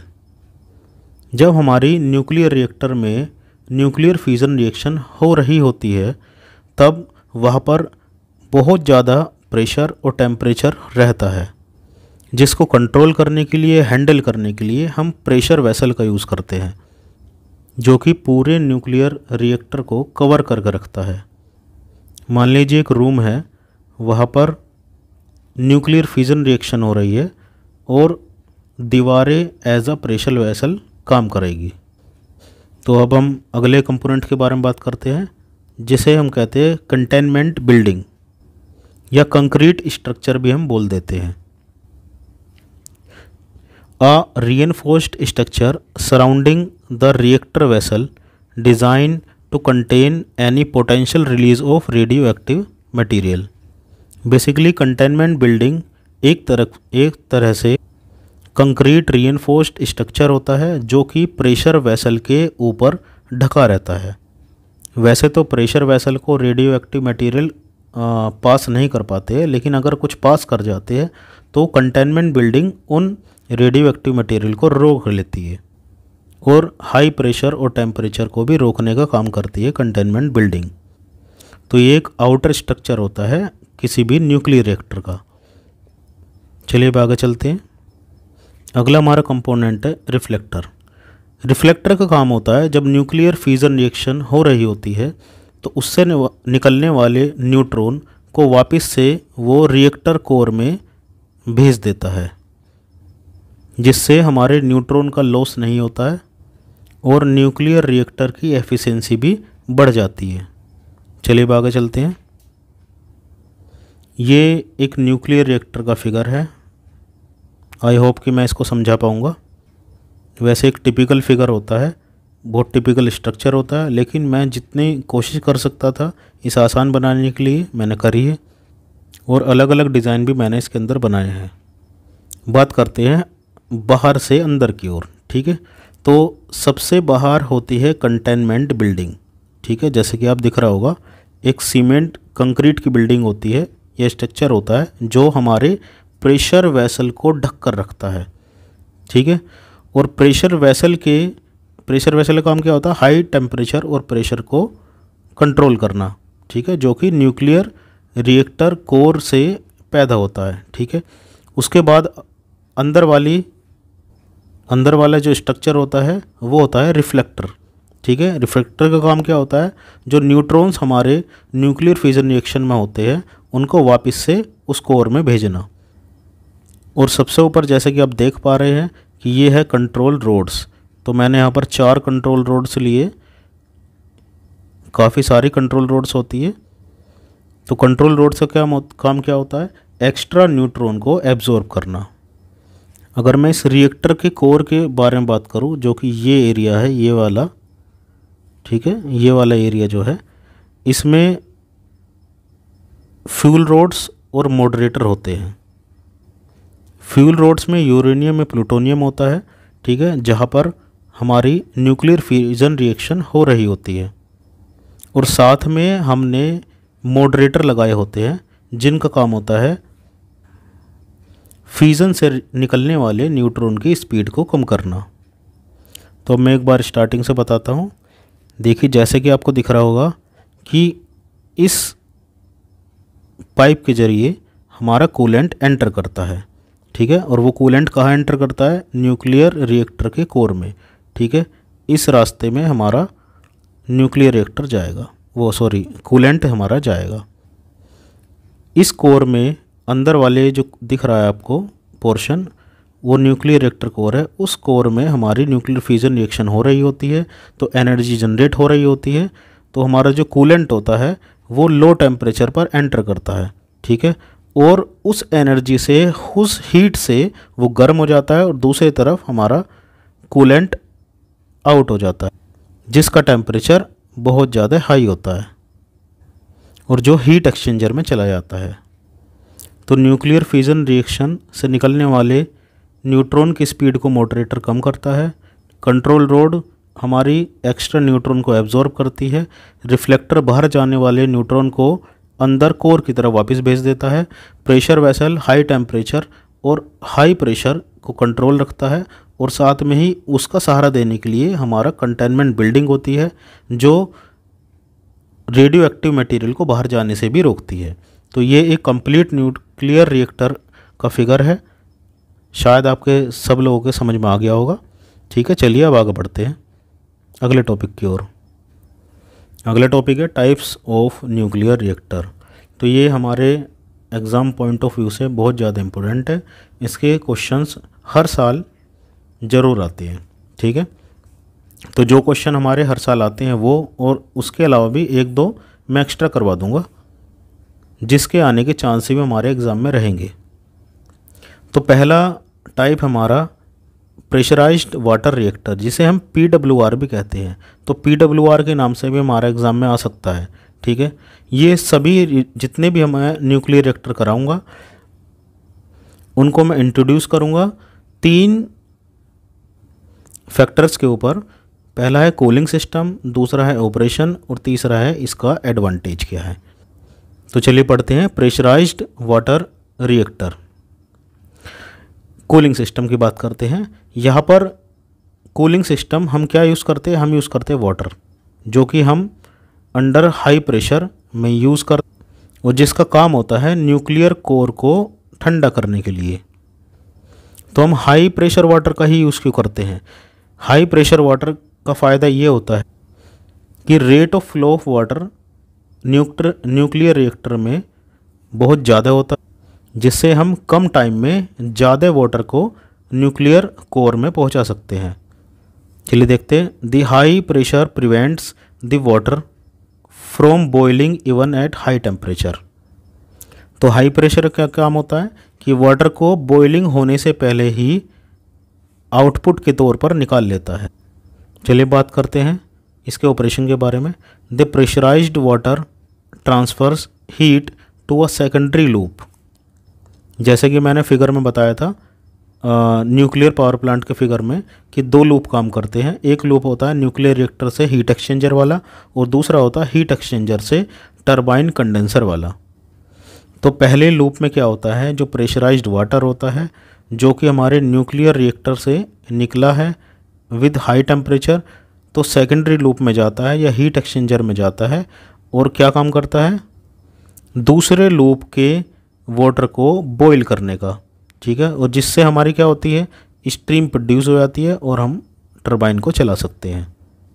तो इस न्यूक्लियर रिएक्टर का नाम प्रेशराइज्ड वाटर रिएक्टर इसलिए है क्योंकि यहाँ पर हम न्यूक्लियर रिएक्टर में हाई प्रेशर वाटर को भेजते हैं।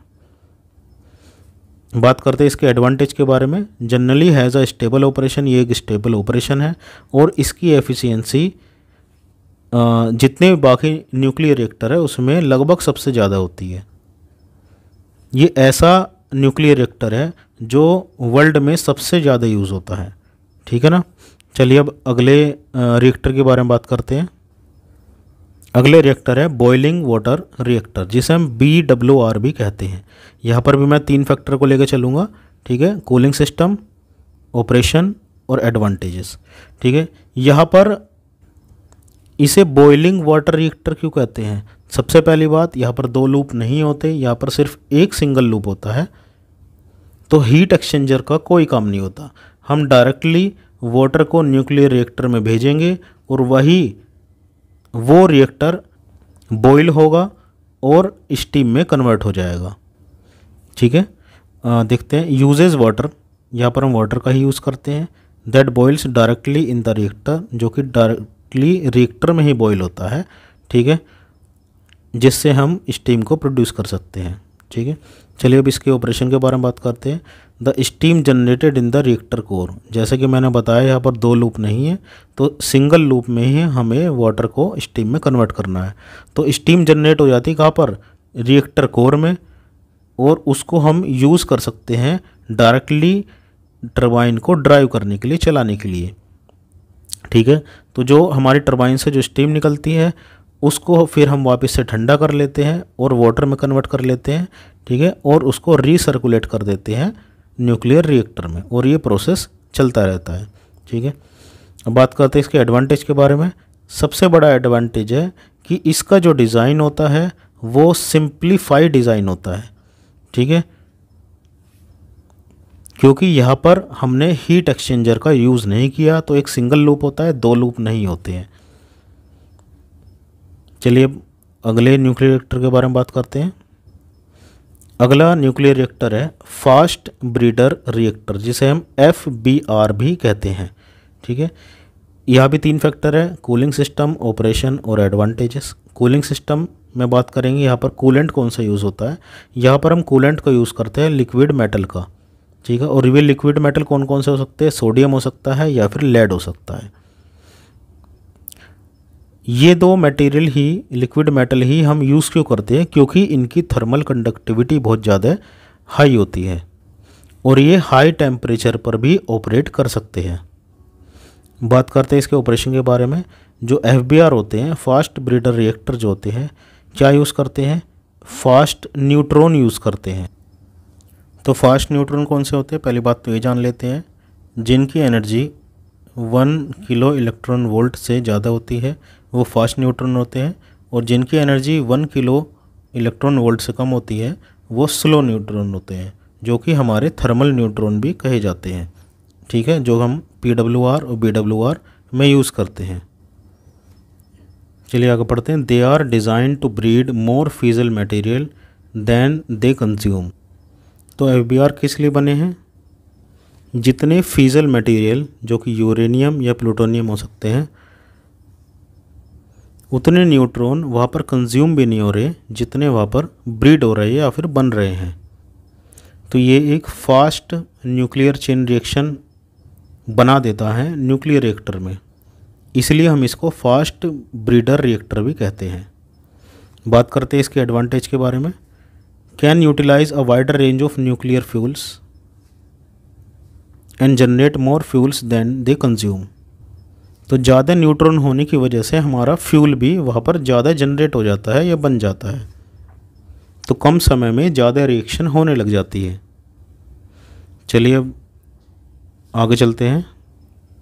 अगला हमारा न्यूक्लियर रिएक्टर है कैनेडा ड्यूटेरियम यूरेनियम रिएक्टर, जिसे हम कैंडू रिएक्टर भी कहते हैं। ठीक है, और इसका हम दूसरा नाम भी रख सकते हैं हैवी वाटर रिएक्टर, जिसे हम HWR कहते हैं। हैवी वाटर रिएक्टर इसलिए कहते हैं क्योंकि यहाँ पर हैवी वाटर एज कूलेंट हम यूज़ करते हैं। ठीक है, चलिए बढ़ते हैं। कूलिंग सिस्टम, यहाँ पर हैवी वाटर यूज़ करते हैं, और हैवी वाटर क्या होता है, ड्यूटेरियम ऑक्साइड D2O। ठीक है, ऑपरेशन के बारे में बात करते हैं। इस रिएक्टर में हम यूज़ करते हैं नेचुरल यूरेनियम। ठीक है, और अगर हम बात करें मॉडरेटर या फिर हमारा कूलेंट, हम दोनों के लिए हैवी वाटर ही यूज़ करते हैं, और बाकी प्रोसेस वही सेम होता है जो कि सब में होता है, 2 लूप सिस्टम वाला, सिर्फ बॉइलिंग वाटर रिएक्टर BWR को छोड़कर। इस बात करते हैं इसके एडवांटेज के बारे में। तो हैवी वाटर यूज़ करने का हमारा फ़ायदा ये होता है कि सबसे पहले बात कि स्ट्रॉन्ग सेफ्टी रिकॉर्ड है इसका, यहाँ पर सेफ्टी सबसे ज़्यादा होती है, और दूसरी कि हम फ्यूल कौन सा यूज़ करें इसमें भी फ्लेक्सिबल रहते हैं। ये वाला न्यूक्लियर रिएक्टर हमारा कनाडा में, साउथ कोरिया में और रोमानिया में यूज़ होता है। अब बात करते हैं कुछ और रिएक्टर के बारे में। अगर वो आ जाए तो आप कम से कम उनके बारे में लिख सकते हैं। और 3 फैक्टर हमेशा याद रखिए, कूलिंग सिस्टम कौन सा है, उनका ऑपरेशन किस तरीके से कर रहा है, और उनका एडवांटेज आप बना सकते हैं जिसका आपको नहीं पता है। तो यहाँ पर कुछ टाइप है। पहला है ग्रेफाइट मॉडरेटेड रिएक्टर। यहाँ पर हम मॉडरेटर और कूलेंट दोनों के लिए हम ग्रेफाइट यूज़ करते हैं। दूसरा अगला है मोल्टन सोल्ट रिएक्टर। यहाँ पर हम कूलेंट के लिए मोल्टन सोल्ट यूज़ करते हैं। और तीसरा है high temperature gas cooled reactor. यहाँ पर हम कूलेंट के लिए हाई टेम्परेचर गैस यूज़ करते हैं, ठीक है, जिनको हम शॉर्ट में ग्रेफाइट मॉडरेटर रिएक्टर को GMR, मोल्टन सोल्ट रिएक्टर को MSR और high temperature gas cooled reactor को HTGR भी कहते हैं, ठीक है। तो ये आपके सभी हो गए न्यूक्लियर रिएक्टर, ठीक है। ये मैंने आपको एक ही ट्यूब आने वाले सारे क्वेश्चन मैंने कवर करा दिए और 2-3 मैंने एक्स्ट्रा ही करा दिए, ठीक है। इनको भी पढ़ के जाना कि एग्ज़ाम का कुछ पता नहीं है कि कौन से पूछ ले, ठीक है। चलिए अब आगे चलते हैं अगले टॉपिक की ओर। अगला टॉपिक है बाइंडिंग एनर्जी। बहुत सिंपल टॉपिक है, ज़्यादा कोई हार्ड टॉपिक नहीं है, एक बार समझोगे तो समझ जाओगे आप सब लोग। चलिए पढ़ते हैं। The energy required to separate a nucleus into its individual proton and neutron. तो किसी भी न्यूक्लियस में 2 चीज़ें होती है, एक होता है प्रोटॉन, एक होता है न्यूट्रॉन। इन दोनों को अगर हम न्यूक्लियस से अलग कर दें या सेपरेट कर दें, उसके लिए जितनी एनर्जी की रिक्वायरमेंट होती है उसी को हम बोलते हैं बाइंडिंग एनर्जी। अब इसका नाम बाइंडिंग एनर्जी क्यों है ये आप अगली लाइन में समझ जाएंगे।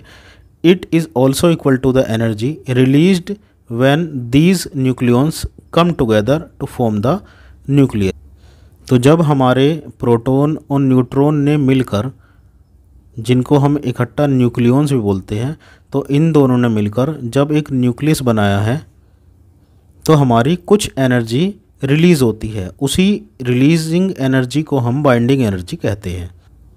तो मान लीजिए ये प्रोटॉन है, ये न्यूट्रॉन है।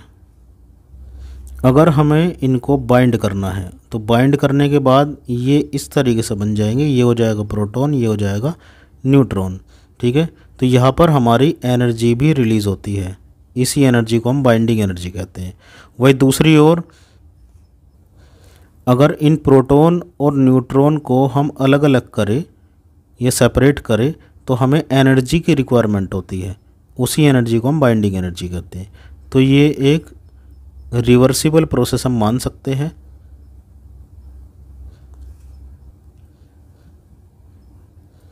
अब बात करते हैं कैलकुलेशन। हम किसी भी न्यूक्लियस की बाइंडिंग एनर्जी कैसे कैलकुलेट करें, इसके बारे में बात करते हैं।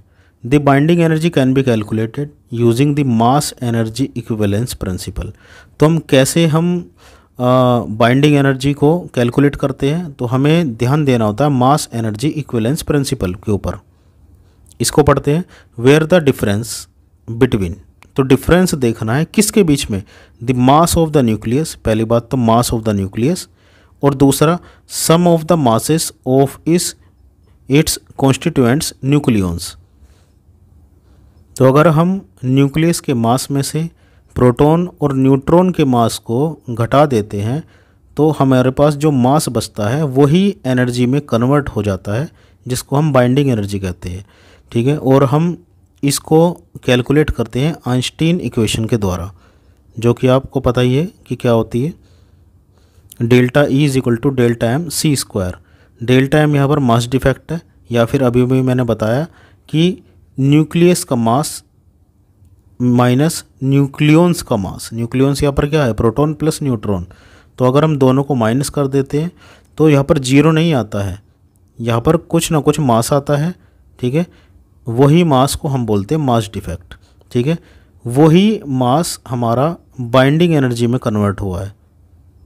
तो अगर आपको पता हो कि एनर्जी भी मास से बनाई होती है तो फिर शायद आप सबको ये समझ में बात आ गई होगी। और यहाँ पर C क्या है इस आइंस्टीन इक्वेशन में, यहाँ पर C है स्पीड ऑफ लाइट, जिसकी वैल्यू होती है 3 × 10⁸ मीटर पर सेकेंड। तो डेल्टा E जिसे हम बाइंडिंग एनर्जी का नाम देते हैं, इसकी यूनिट होती है जूल।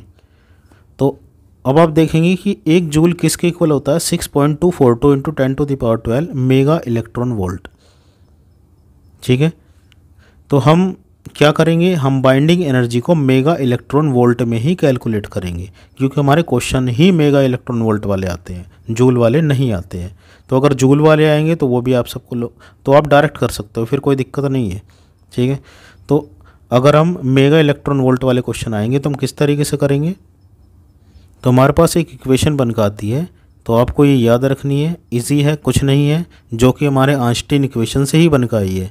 तो delta E is equal to delta M into 931.5 mega electron volt, ठीक है। ये इक्वेशन आपको याद रखनी है। डेल्टा एम क्या होता है ये आपको याद रखना है, और बाकी क्वेश्चन आपका सिंपल होगा। चलिए अब आगे चलते हैं। अगला टॉपिक है जो कि बहुत इंपॉर्टेंट है। तो अगर आपको बाइंडिंग एनर्जी आता है तो बाइंडिंग एनर्जी लिखेंगे, अगर आपको बाइंडिंग एनर्जी पर न्यूक्लियन आता है तो आप बाइंडिंग एनर्जी पर न्यूक्लियन लिखेंगे। ये थोड़ा सा हटके बस अलग अलग टॉपिक है, लगभग सेम है लेकिन थोड़ा सा अलग है, ठीक है। चलिए इसके बारे में बात करते हैं। This is the binding energy, ये एक बाइंडिंग एनर्जी ही है, divided by the total number of nucleons, ठीक है। और न्यूक्लियंस क्या होते हैं, प्रोटॉन प्लस न्यूट्रॉन। मान लीजिए कि आपकी बाइंडिंग एनर्जी की वैल्यू आती है 92 मेगा इलेक्ट्रॉन वोल्ट, ठीक है।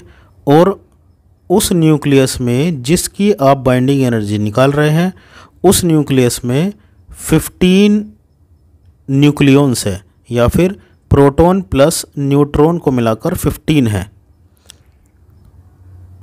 तो हम बाइंडिंग एनर्जी पर न्यूक्लियन कैसे निकालेंगे, डेल्टा ई अपॉन 15 करेंगे तो हमारा बाइंडिंग एनर्जी पर न्यूक्लियन निकल आएगा।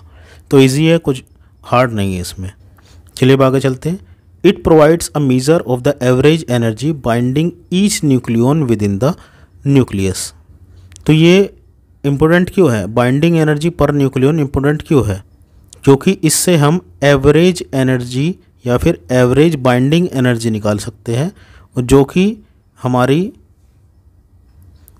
न्यूक्लियस में हर एक न्यूक्लियन पर लगती है, या फिर हर एक प्रोटॉन और न्यूट्रॉन पर लगती है। बात करते हैं इसके सिग्निफिकेंस के बारे में, ये आखिर इतनी इम्पोर्टेंट क्यों है। It helps in comparing the stability of different nucleus.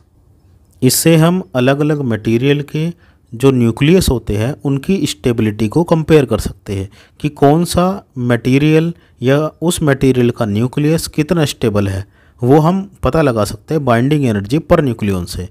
तो जितनी बाइंडिंग एनर्जी पर न्यूक्लियन की वैल्यू आएगी उतना ही वो न्यूक्लियस स्टेबल होगा, ठीक है। तो generally nucleus with higher energy per nucleon are more stable, ये सिंपल सी बात है। अब देखते हैं हम एक क्वेश्चंस। अगर मैं पिछले 5 साल के पेपर देखूँ AKTU के, तो 3 बार बाइंडिंग एनर्जी पर न्यूक्लियन के क्वेश्चन आ चुके हैं। तो चलिए एक क्वेश्चंस को देखते हैं। क्वेश्चन है कैलकुलेट द बाइंडिंग एनर्जी। एक तो बाइंडिंग एनर्जी को कैलकुलेट करना है और दूसरा बाइंडिंग एनर्जी पर न्यूक्लियन को भी कैलकुलेट करना है। तो अगर आप बाइंडिंग एनर्जी कैलकुलेट कर देते हो तो आप बाइंडिंग एनर्जी पर न्यूक्लियन भी कैलकुलेट कर सकते हो, इजी है, ठीक है। और ये किस यूनिट में निकालनी है, मेगा इलेक्ट्रॉन वोल्ट में, ठीक है। किसकी निकालनी है, नाइट्रोजन की, नाइट्रोजन के न्यूक्लियस की। तो यहाँ पर फॉर्मूला भी दिया हुआ है 7n14। यहाँ पर 7 का मतलब नंबर ऑफ प्रोटॉन और यहाँ पर number of proton plus neutron. तो आपको पता लग रहा है कि प्रोटॉन प्लस न्यूट्रॉन कितने हैं, 14 है। फ्रॉम द फॉलोइंग डेटा, मास यहाँ पर प्रोटॉन का दिया हुआ है 1.00783 यूनिट, ठीक है, एटॉमिक यूनिट होती है। इसी तरह क्वेश्चन आएंगे आपके मास ऑफ न्यूट्रॉन ये भी दिया हुआ है और मास ऑफ नाइट्रोजन न्यूक्लियस भी दिया हुआ है। तो कुछ स्टेप फॉलो करेंगे और फिर ये इजी है, कुछ हार्ड नहीं है, ठीक है। सबसे पहले देखेंगे क्या टोटल नंबर ऑफ न्यूक्लियंस कितने हैं। जैसे कि आप फॉर्मूले में पता है कि 7n14, तो यहाँ पर 7 तो आपके प्रोटॉन है और 7 ही क्या है, न्यूट्रॉन है। तो नंबर ऑफ न्यूक्लियंस क्या हो गए, 14, ठीक है। अब दूसरा देखेंगे मास डिफेक्ट। मास डिफेक्ट आपको पता है कि न्यूक्लियंस के मास में से न्यूक्लियस का मास आपको घटाना है, ठीक है। तो न्यूक्लियंस का मास कैसे निकालेंगे, क्योंकि आपको पता है कि 7 प्रोटॉन है तो 7 into mass of proton plus 7 he neutron है, 7 into mass of neutron minus mass of nucleus. तो यहाँ पर 7 मास ऑफ प्रोटॉन आपका यह गिवन है, मास ऑफ न्यूट्रॉन भी गिवन है, ठीक है, ठीक है, और मास ऑफ न्यूक्लियस भी गिवन है। इसको कैलकुलेट करेंगे तो आपका आ जाएगा 0.11243 एटॉमिक यूनिट, ठीक है। यह आपका मास डिफेक्ट आ गया, ठीक है। अब चलते आगे की ओर। बाइंडिंग एनर्जी, अब बाइंडिंग एनर्जी निकालनी है तो अभी आपको मैंने फॉर्मूला बताया था कि delta E is equal to delta M into 931.5 mega electron volt, ये आपको याद रखना है। यहाँ पर डेल्टा M अभी अभी आपने निकाला है, जिसकी वैल्यू ये है, इंटू मल्टीप्लाई करेंगे 931.5 से, तो यहाँ पर जब इनके मल्टीप्लाई करेंगे तो हमारी बाइंडिंग एनर्जी आ जाएगी 104.73 मेगा इलेक्ट्रॉन वोल्ट। तो हमारे एक क्वेश्चन हमारा कंप्लीट होता है यहाँ पर बाइंडिंग एनर्जी। अगर हम बात करें कि बाइंडिंग एनर्जी पर न्यूक्लियन क्या निकलेगा, तो बाइंडिंग एनर्जी पर न्यूक्लियन होता है binding energy upon total number of nucleons. तो जैसे कि आपको दिख रहा होगा बाइंडिंग एनर्जी को डेल्टा ई से डिनोट कर रखा है, upon total number of nucleons कितने हैं 14, तो डेल्टा ई की वैल्यू 104.73 और डिवाइड करेंगे 14 से, तो हमारी बाइंडिंग एनर्जी पर न्यूक्लियन आ जाएगी 7.48 मेगा इलेक्ट्रॉन वोल्ट, ठीक है। तो इजी क्वेश्चन है, कुछ नहीं है। तो सबसे पहले आप नंबर ऑफ न्यूक्लियंस निकाल लो, नंबर ऑफ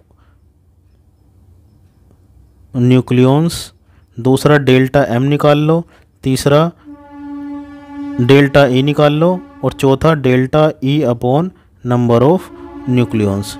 ये 4 ही स्टेप है जिससे हमारा क्वेश्चन कंप्लीट हो जाएगा, ठीक है। चलिए अब आगे चलते हैं। अब बात करते हैं बाइंडिंग एनर्जी कर्व के बारे में।